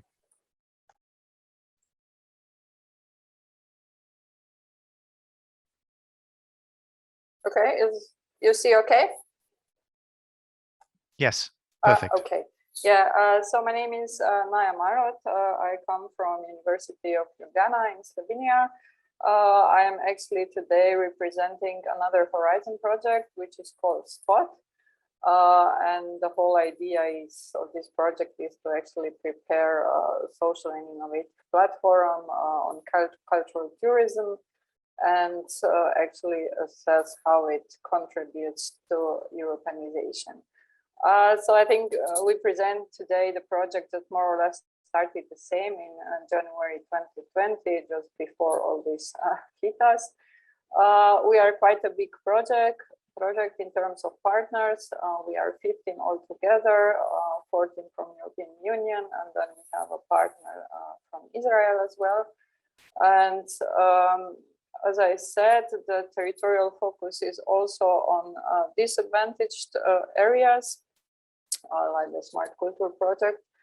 And the whole idea is to look what's the reality of cultural tourism in the 21st century, and especially now the reality in the some kind of new era, we could say. From the work structure of the project, we kind of have 3 pillars of work. First one, I think it's similar to all the projects. It's the analytical part, when we also gathered a lot of data, I'd say more like 200 indicators for all our case studies on how to analyze the cultural tourism in all these different areas. Here we also did a service with tourists and local communities and the inhabitants. Then in the work package 2, we focus more on policies. I think so much we have not talked yet today about the governance issue. So in our project, we really engage a lot the stakeholders, how they prepare the policies for development of cultural tourism, and how they actually implement them. So for this work package, we did the interviews, and then we had the third work package where the Israeli partner is preparing the kind of digital tool in order to access the potential development of cultural tourism with the GIS help. So this tool is very much focused on GIS and how actually then we can use this data for the planning of cultural tourism development. So I'm here today instead of our project leader, who also presented in the conference, Milada, from University of Brno, because within the project we have created a small thematic group which actually focus only on urban case studies that are in the project. We have established this group in the summer this year, and our intention is more to focus only on urban areas, although as you can see from the examples, we have quite a variety of urban areas. But this is also nice because in terms of state in which the cultural tourism or urban tourism is in these areas, it's quite different. So we can observe all kind of development phases. So the idea of this group is to do more comparison analysis, benchmarking between these areas, and of course, what we all do in Horizon projects to prepare some joint publications that are based on our work. We have actually just met this week, so what I present today is a bit of results of our last workshop, where we try to compare the situation in our cities. So here you see situation before pandemics, kind of intensity of tourism. We go from left to right.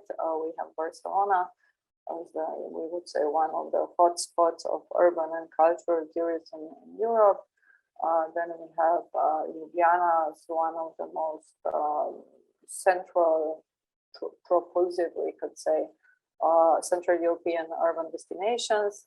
And then we have Nitra and Narva, more from the Eastern Europe part, where I would say the cities that are still building their urban tourism. So as we know, the numbers were skyrocketing in terms of visitation in Barcelona and also in Ljubljana. Whether in other two cities, we could say there was not so much impact that would happen because of pandemics. So then the pandemics happened. We were able already to observe through the surveys what were actually changes in terms of demand. We all know that the cities were most of the cities were highly dependent on foreign visitors. So this drop was huge, both in terms of arrivals and in bed night stays. But I think what is also important and was talked a lot today, because the previous speakers talked a lot about the future and the tourism products and motivations and so on. And this was also mentioned in our surveys. So the motives of tourists have changed, and also the way how they behave on the destinations have changed. And I think in terms of territorial impact, it's important to say that now tourists, or during the last summer, they were willing to travel in the ratio of around 500 kilometers. So the Europe, we could say, is not so close to us anymore as it was before, because of low cost flights. Because here we can also see in the chart that people preferred to travel by cars. So in terms of pandemics and how these cities actually addressed it, we made this, I would say, interesting question about what was the reaction to the pandemics in the cities. So here are the adjectives we pinpointed that I think well described what happened, and I think it was also a lot said today already about that. Maybe what was not so mentioned was this maybe creative part now, so that I think suppliers and also tourists in a way tried also some illegal approaches now, how to overcome all the rules that were put upon us during the lockdowns and in the early phases of starting up the tourism again. So at least in Slovenia, people are very creative and they tried all kinds of different things, but also in other cities, I think this was evident and mentioned. But this is not that we would like to kind of motivate everybody to do that, but I think this is also one of important realities. So in terms of adaptation measures, we did a survey with suppliers as well, and mostly they said, this is from Ljubljana, that they try to maintain connection with customers. This is if we talk about cultural institutions or accommodation providers or travel agencies as well. Then I think the next big group of these adaptation measures is development of digital services, not only digital promotion, but also how to actually enjoy in cultural offer. I think what came out both from the interviews and the surveys is that the stakeholders trying to connect more with each other, because we could say they were all in the same boat. So they were trying also to find some solutions together and then apply them as well together. One such example that we identify is this promotional activities for the locals that they visit cultural sites. In Ljubljana, they did multiple visit tickets for really very low money. It was, I think, 15 euros, and you were able to visit 12 museums during the summer. In Barcelona, we also saw on Tuesday they offer, for example, one of the major cultural sites, one ticket for 2 visits for the locals. So I think it's this getting the offer closer to the locals. This is kind of very important group of measures. Then, as I said, digitalization of the cultural heritage and offer. I think here it's not only about, there are a lot of different types of digital tools, or let's say digital offer. One is, for example, online exhibitions. Then we have visiting apps. Then we have virtual reality representation. So it's really this big group of experiencing the culture in a new way. Then it's also online events. For example, concerts were held online, and at the beginning they were free, but then they also saw that there are a lot of people attending because they are so eager for the culture. So they also charge for them. And then I think the European member states took a different approaches towards these tourism vouchers. Some of them had them, some of them didn't. For example, in Slovenia, this was the case. And first year you were only able to use them for accommodation, but then there was a lot of protest, so to say. So in this year, they make it very broad of how you can use them. And here we talk about 200 euros per inhabitant.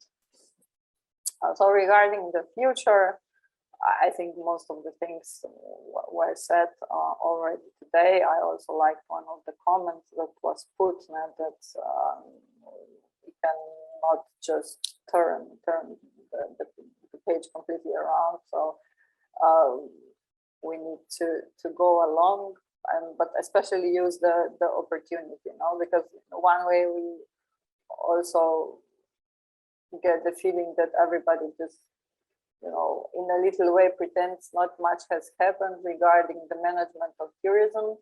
But on the other side, there is a lot of saying everything will change, we need to be more sustainable and so on. In Ljubljana, they just adopted a new strategy for development of tourism like now in the autumn, and we expected they would actually introduce a lot of measures to address such happenings in the future, but they have not. So although they knew that in the last strategy this was not the case, they only mentioned terrorist attacks, no health crises, and now it would be a good moment to introduce that, but actually they have not. So they were very resilient towards this. I think what was also said before, and I think it also speaks more to the broader context of regional development, is this enhancing the urban-rural relationship, so that we try very hard to bring the tourists that come to urban destinations also to the surroundings of the cities, and in this way manage the tourist flow as well. So I think this was it from our project. Here are all the other members from our thematic group, and we are happy that we were able to share these fresh outcomes actually of the project with you today. Thank you, Maja, for that. We've gone from developing with Greg's speech from culture and developing fun things, craft beer, and to a time of uncertainty, and we've mentioned about doing risk analysis. What's become clear to me is that the whole tourism model is vulnerable, and that we need to plan for that. The uncertainty, and also perhaps this is where mass tourism in particular has become more vulnerable. We've seen smaller, different complexes of tourism. I've mentioned the Pyrenees that has actually done relatively okay during this period because people have swarmed up from the 400-kilometer hinterland, which they've focused on. They've actually had a campaign in Huesca Pyrenees of 400 kilometers. People who can drive within 400 kilometers and get to them. And they've done quite well. I'm now going to pass to Daniel, but after Daniel, and it's of course last but not least with Daniel, and please take the time you need. But after that, we will allow stakeholders and the public to take the microphone, to switch on their camera if they want. We'll try and do a little bit of that if there are some volunteers, and if you want to make statements, but I will limit it to 2 minutes. I won't allow it's gone for 2 minutes. So, well, 2-3 minutes will be nice, but please keep it short. And questions are always better. So please try and focus on a question at the end of what you want to say. So you will have to put up your hand. So if you can already start to do that, and Rothia will help me, or we'll see how we give you the floor and the camera. So Daniel, if you could give your presentation, please, and we're interested to hear about TextTour. Hello, everybody. Well, I think that now I'm sharing my screen, and also now you can watch the presentation, isn't it? I am wrong. Okay, thank you. Well, first of all, thank to the SmartCulTour project to organize this webinar. Well, we are, as it has been said before, part of the framework of cultural tourism in Horizon 2020 program. So we are a sister project of Impact Tour, SmartCulTour, Spot, but we have a different point of view of what has happened, and it is also related of how we started the project. First of all, we are one of the youngest project in that framework because we started this year, at the beginning of this year. But we started to think about that project before, in the pandemic time. And that was a cornerstone for us because we understand that we have to use some problems related with culture and tourism that we were suffering during this pandemic. And that's a different point of view. And we try to develop rural areas that have a high potential for tourism, but they were at a very low conditions, or they don't have the keys to do it better. So that was our starting point, and our goal, our aim is to integrate that cultural heritage with tourism activities and local communities, because as Elke has said before, put the needs of the residents before tourists. It's something that it's important to develop a sustainable way of tourism. So as a result, we expected that people will be able to face today's challenges in a sustainable environment and with a resilient economy. So we have that 3 points that are part of our aim. And the 2 first points are environment and people, communities, and stakeholders. Because if you understand that, you probably develop a different solution than we have been done before. We want to avoid over-tourism and other problems related with. So the first point will be the economy. Of course, it must be part of the game, but it's not the first one.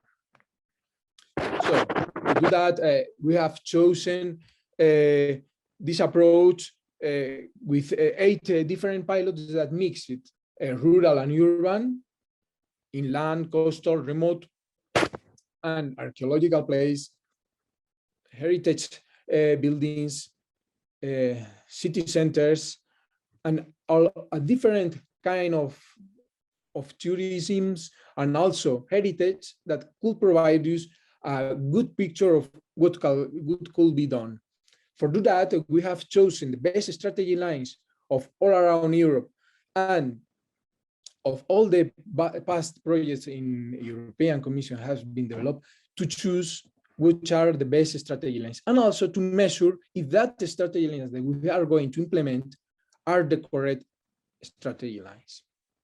So for that, we have Crespi di Data, that is in an industrial city in the north of Italy. And it's an amazing example of the family Crespi that it construct this city for textile industry. Narva, that it's a post-industrial district on the border between Estonia and Russia, and it's an island where you can find a huge complex of industry, where now it's converted, or it has been transformed into a cultural focus of the city. The Via Regia, that it's the largest connection of Europe in a path. It is used for pilgrim, but now is more than that. Umgebindeland, it's a shared space with our Germany, Czech Republic, and Poland, where the architecture is the main focus. Tarnowski Gori, that it's one of the most important mines that we have. Is in the past centuries, it produced half of the consumption of zinc in Europe during the 19th century. Val de Coa, that it's an archaeological place that have thousands of representatives of it, and Anfenfikardu, that are two small villages that are in Cyprus and Lebanon, that are connected by one of these, are connected by their culture. So at the end, we want to impact on the policy, on the economic, social, and resources. But of course, all of this is necessary to do it with a great consortium. That is what they are used to doing now. What I wanted to explain after a brief introduction of my project is some of the issues that we have been talking during the last hour and a half. The first one, for me, is that now we have the opportunity to address and rethink cultural tourism in cities and rural areas. That's so important. Now we have a pandemic that is a terrible gap for everybody, but now we have that opportunity to think if we want to follow in what has happened in the past years, or we want to start a new path. And that's huge for us. The second, it's that over-tourism is going to be part of the game again. Well, I've been participating in other projects that studied over-tourism in Florence, for example, and that path is it's reappearing. It is true that, as Bart said at the first intervention, now there is a huge difference because the trend of the cities is negative, while the rural areas has a trend positive of tourism. And it is because, well, the countries have visited itself and have experiences. Now we don't have tourism for Europe or for North America, and that is contributing to re-understand what are our priorities. Second, will be we need to adopt a model based on sustainability and not on continuous growth. That is going to be addressed also in climate change. Now we have to think if we want to grow every year, or we want to maintain our lifestyle during hundreds of years. And that is the same in the climate change. If we continue growing with the emissions, growing with the footprint, CO2 footprint, and all that, we will probably disappear. And with the tourism, it's something similar. If we keeping growing with tourism in that rate, probably it will be impossible to maintain. So now it's time to rethink it. Other thing that it comes to me, it's the loss of tourism structure in the pandemic. That's a dramatic theme, but it is more affected for at least what we have studied for restaurants or for hotels than for the heritage. I live in a rural area.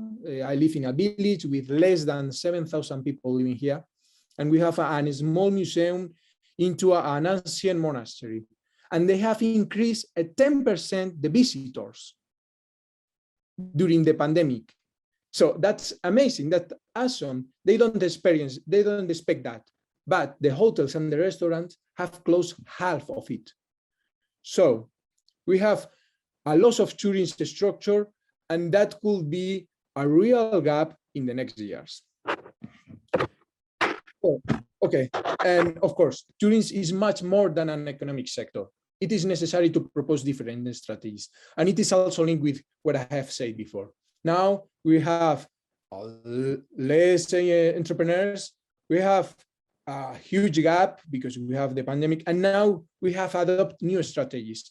We have to test it also, because as Graham said, one of the cornerstones of the new projects, of European new projects, is the measurements.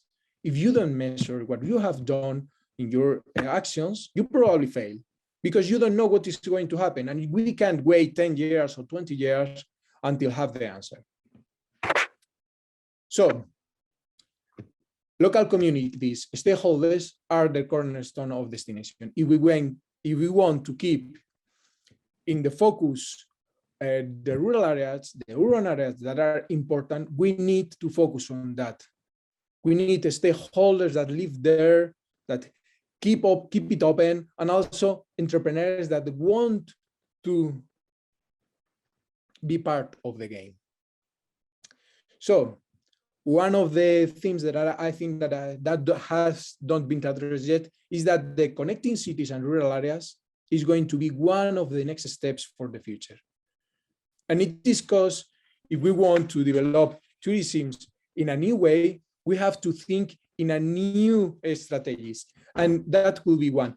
I want to give another example. Amsterdam, for example, has stopped the new construction of hotels.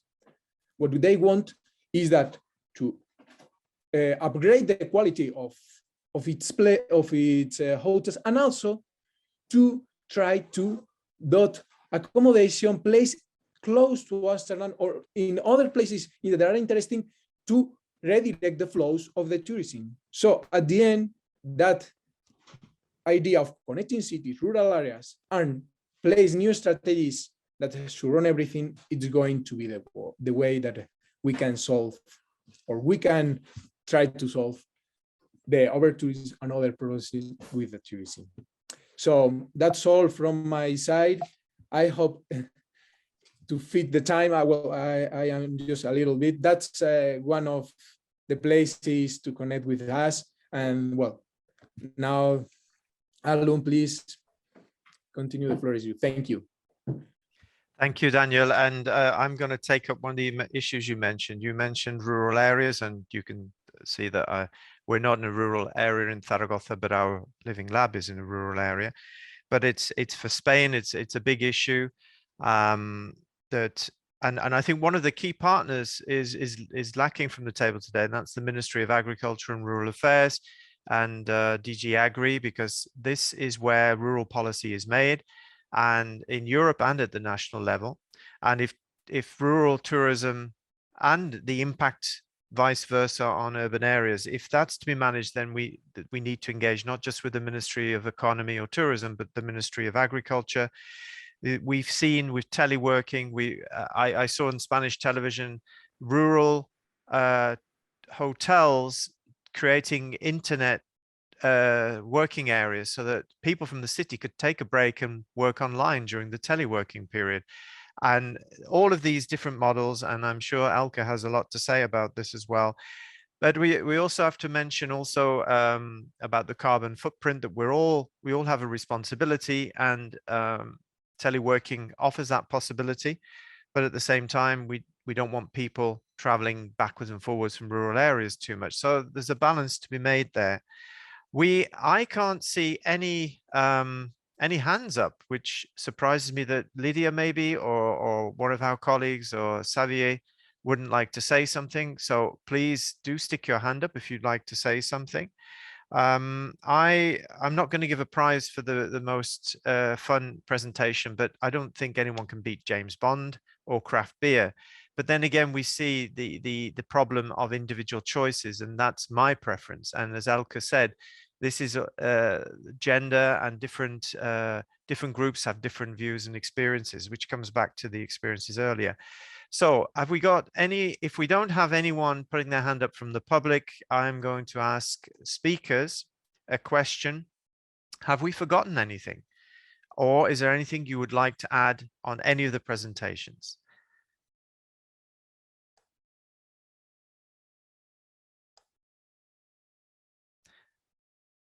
So this is always difficult as the presenter. Thank you, Nadia.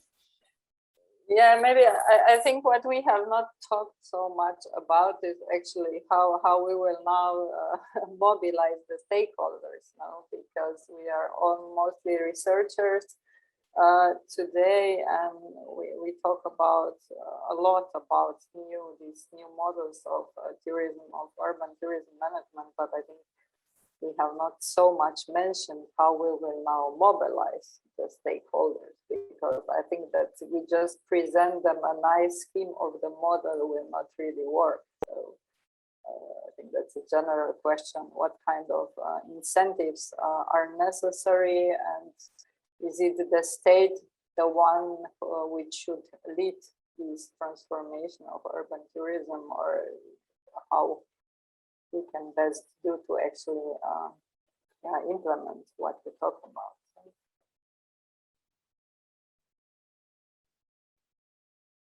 So does anyone have a proposal on how to mobilize the stakeholders in policy design, I guess, so that policymakers hear from us and what we say is tested with stakeholders, or involving the stakeholders in that design more so?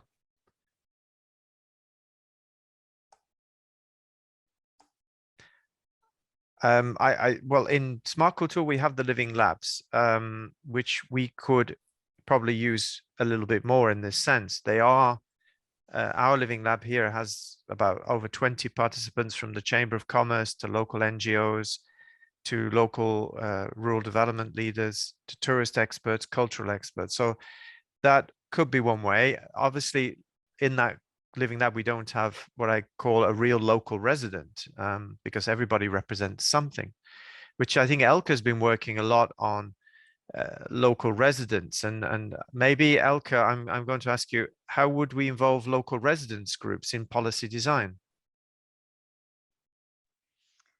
Well, it's super difficult, to be very honest, because well, you will have the ambition to have every voice heard, and you are working for an organization or a government or a university, so you need to have people in the community that can reach out to all those voices. And so it's a very, how do you say, participatory community project. So I'm not sure about the living lab, but it's these kind of approaches that we really urgently need, I think. And I'm going to give you an example, and I think it will only be published today, but the Travel Foundation, so this is an NGO that tries to bridge between the tourism industry and the destinations. What they will do now, and they will start it with money from EasyJet, the low-cost carrier, they will start these conversations. So they call it destination stewardship, but that's just a name. What they will do is they will put everyone around the table in the destinations that are important for EasyJet, and they will listen, and they will try to listen to every voice. And it can be a resident, it can be a resident who has a local business, it can be a resident who doesn't have anything to do with tourism, but who just wants to take care of the environment there. So it can be all kinds of people.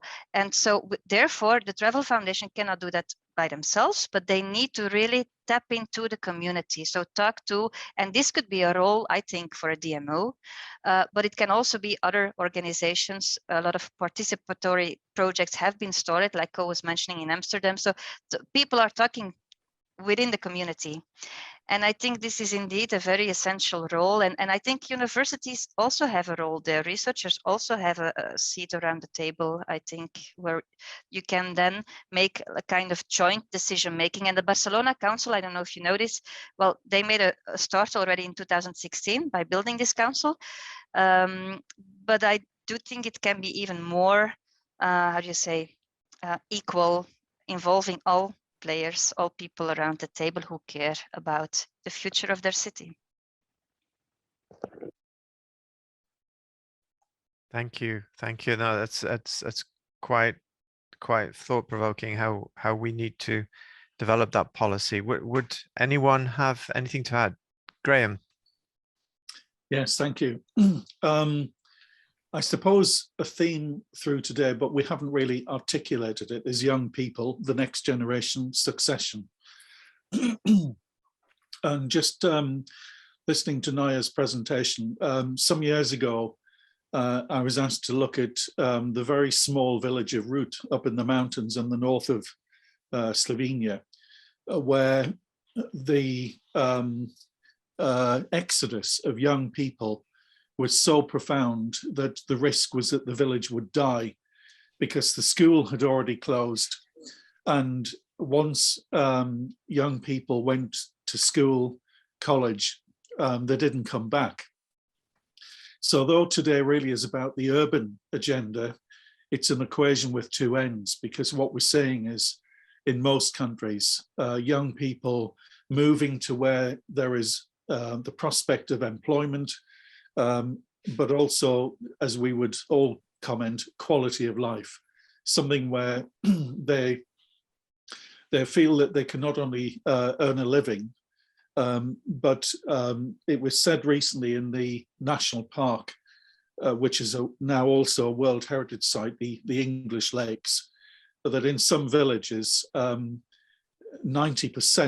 of the dwellings are second homes, and the prices to purchase property is beyond the reach of local people, particularly young people.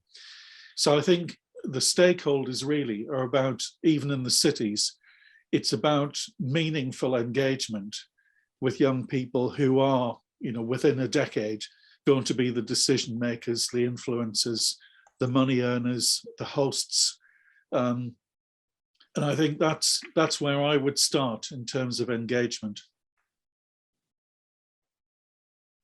Thank you, Graham. Bart, you had something to add?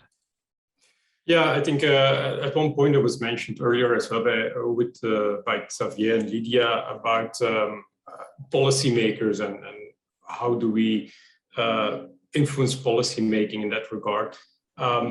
Policymaking sure has a role to play, an important role, and things like what Go mentioned, the regulation around Airbnb in Amsterdam, regulation of cruise ships that is happening in certain destinations, regulations around greening of the airline economy. Those things are important, but there's also an important role to play by consumers themselves, and it's what Graham alluded to as well, the younger generation. And we're also all responsible for our own decisions, and sometimes it might be a lack of knowledge or information.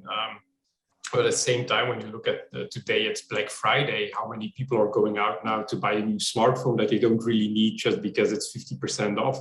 So that consumerism and that continuous need to consume, to contribute to problems that we are seeing now throughout society.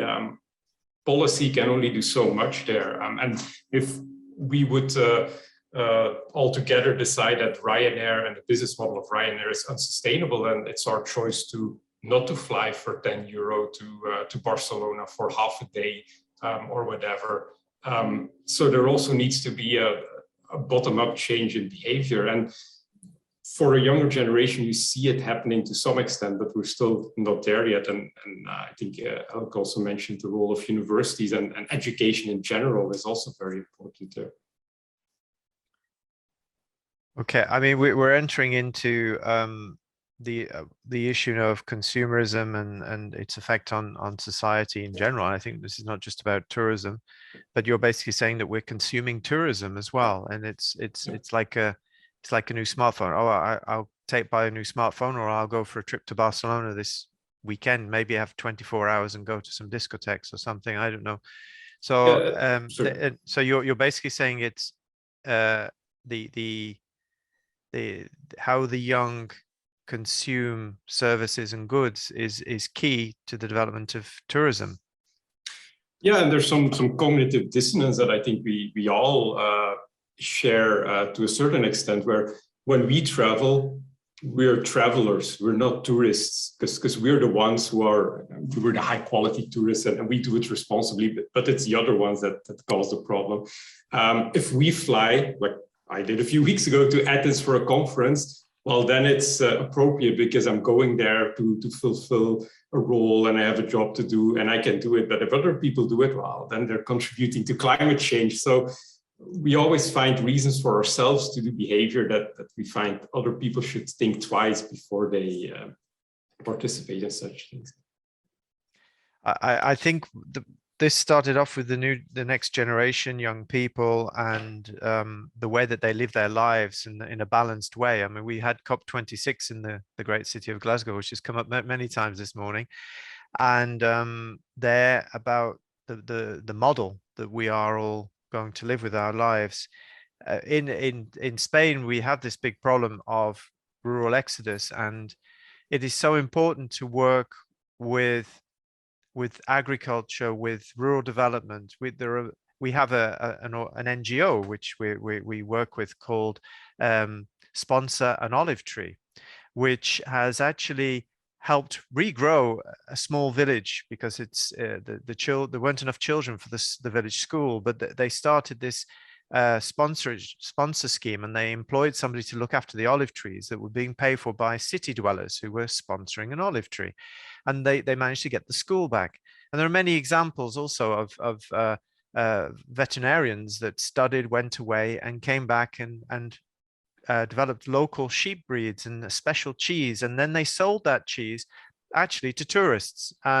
So I think tourism should not be seen as an isolated policy. And this is, I've not been a speaker this morning, but I've done probably too much speaking. But my view is that policies should not be singular; they should be horizontal, from agricultural policy to tourism policy to green policies.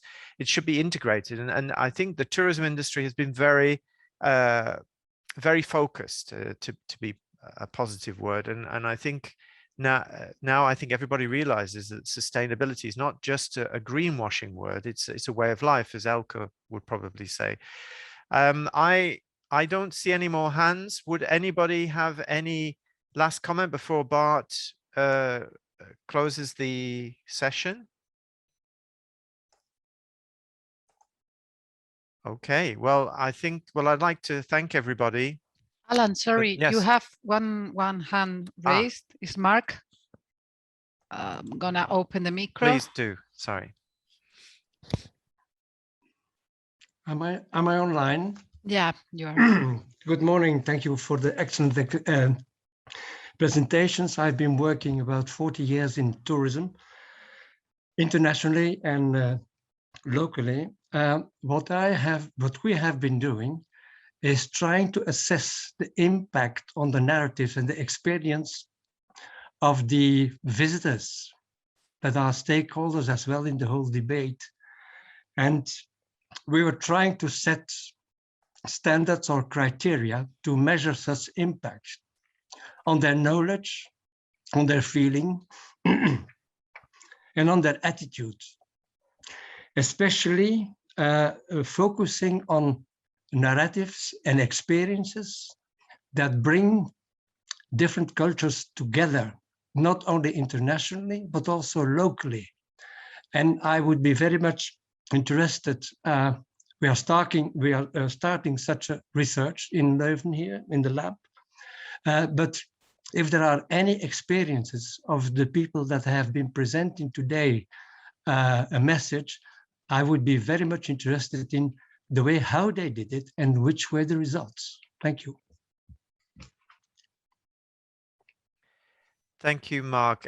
If anyone has anything, I think Mark included his contact details, but we will forward them to him if you can't get in touch with him, or Bart might also know how to contact Mark. But we'll also be here if you want to send that information to Mark. Thank you, Mark, for your active participation this morning with questions and comments, and your work sounds to be really important in this area, and I think people should support you if they can. Bart, I'm going to pass to you for the final words. Yeah, because I think Elke wanted to react on it, because I was also thinking about the question that Mark posed, that it is related to the research that happened in Visit Flanders on the, I don't know how to translate in English, the listening exercise they did with tourists to see what created a deep tourist experience there. Indeed, Bart, I was going to say the same. The program is called Sense Maker, and it tries to just listen to what people say about their trip and what made the impact of the trip very valuable on an emotional level and things like that. And it even made them change their mind. For instance, a trip to Flanders Fields for a Canadian or someone from New Zealand has a very big impact on people's mind, how they relate to family that they've lost, but family that is still alive, or some people even change jobs. And yeah, like a bit like COVID can do to people, I think, yeah, some tourist experience can also do that to people. And this Sense Maker program helped us to define what it means to have this deep emotional impact from a tourism experience. And it's very useful also as for marketeers, I would say, to have this narrative, to have this language of the visitor, because then you can also make your destination more appealing when you talk in the same language to those people.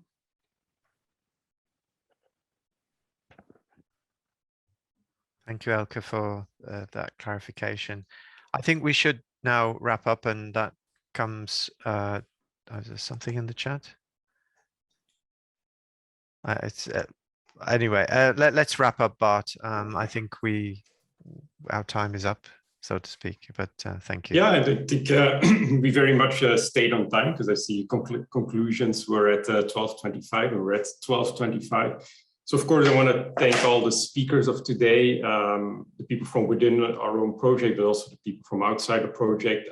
It's also very interesting to have Elke present to give a bit of a different scope that we have as academics. And then of course, our partner projects from Impact Tour, Spot, Textour.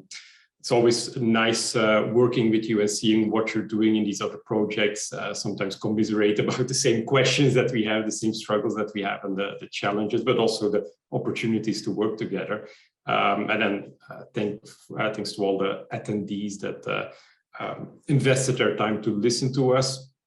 I'm leaving with three kind of ideas. There were some depressing prospects, if I can say, that came up today when Jan mentioned that what he noticed in Venice is something of a back to business as usual. Was also mentioned by Daniel that over-tourism will still be part of the game in certain destinations. So it's not everywhere that we may have learned from the past and are on that trajectory to build back better. And what Graham mentioned, that we need to think in terms of living with the virus instead of overcoming it, and thinking in terms of post-COVID, which is a reality, but yeah, reality can be depressing as well. So that's something we don't all look forward to. There were also some optimistic messages when I think about Coast Talk, about those local initiatives that are present, but we still need to think, how can we now scale this up to make this a more broader reality than very local initiatives? And also that, as Co mentioned in the case of Rotterdam and Amsterdam, and Elke is very aware of, and was one of the driving forces in Flanders as well, that policymakers and destination marketeers are increasingly focusing on tourism as that integral part of a social system, and not just tourism as an economic system. So throughout those strategies and visions, you do see a change happening in multiple destinations. Now it's still a matter of getting all the stakeholders involved and moving on towards that new trajectory, but things are happening, and that's an optimistic prospect. And another optimistic prospect for us is that there's still work to be done, and as long as there's work to be done, we can keep on getting funding and keep ourselves relevant there. As Greg mentioned there, that hybridization or the loss of clear boundaries between tourists and residents, and how do we live in that reality? How do we plan for that, which is both an opportunity and a threat when tourists, residents, they're starting to use the same resources, the same systems. You have conflicts, but also opportunities that were mentioned by, I think, what Nadia mentioned in certain cases in Spot, where we're focusing on the local people to now visit cultural sites to support the loss of tourism through COVID. So you have that hybridization, not just in Culture 4.0, but also in terms of urban structure and resource use. And then the need to measure things right was mentioned by Co and by Graham specifically, also by Elke with the pie diagram there. Which is a continuous challenge as well, because there is a reason why we stuck in these economic indicators. Part of the reason was that neoliberal thinking, but another part is just that those data are easy to come by and they're measured on a month-by-month basis. Well, as Graham said, a lot of the interesting indicators are qualitative of nature. So how are we dealing with that? It's very difficult to include in decision support systems to inform policy. But that's a central point that Ellen made throughout the webinar. I think that it is our job now to work towards that, informing those policymakers and setting up resources and thinking that we can help policymakers to also think about better strategies, better innovations, and a better tourism destination, and a destination that's also qualitative for the residents in the first place. So jobs to be done still for sure. So we'll know what to do, at least throughout the coming years of our project. Thank you, Bart. I've seen that Jan has come back, and I don't know if Jan, you'd like to say a word or two. No, I think it's. I'm really sorry that I missed most of the discussions here this morning, but I think Bart is right in saying that there's still a lot to do.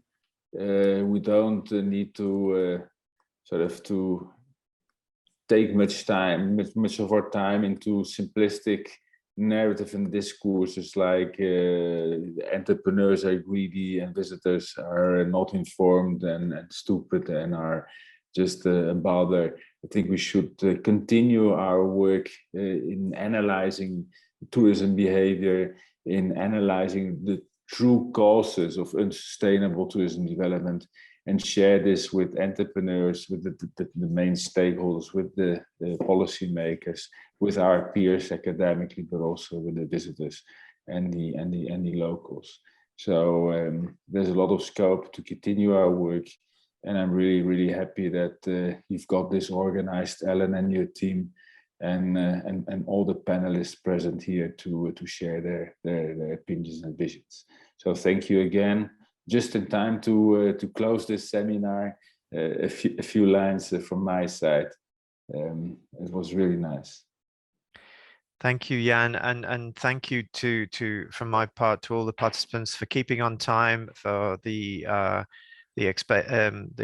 people following who've written questions and followed the protocol. It's sometimes sad not to see everybody's face, but it's the model we have for webinars. One thing has become clear. I think we, as in the European projects, I think we have SmartCulTour, we have Spot, and we have the other projects here.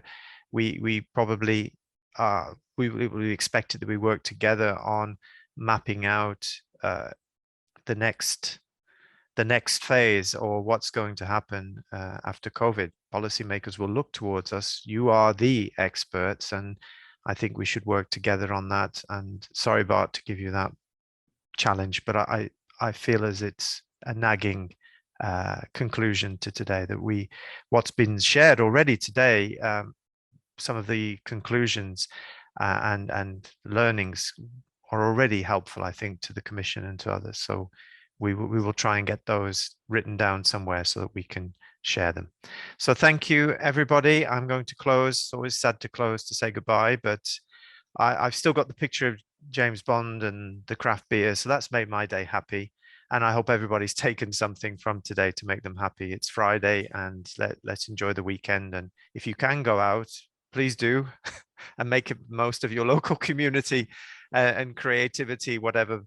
We don't know what the future holds. So thank you again, and see you all soon, I hope. Thank you. It's been enjoyable.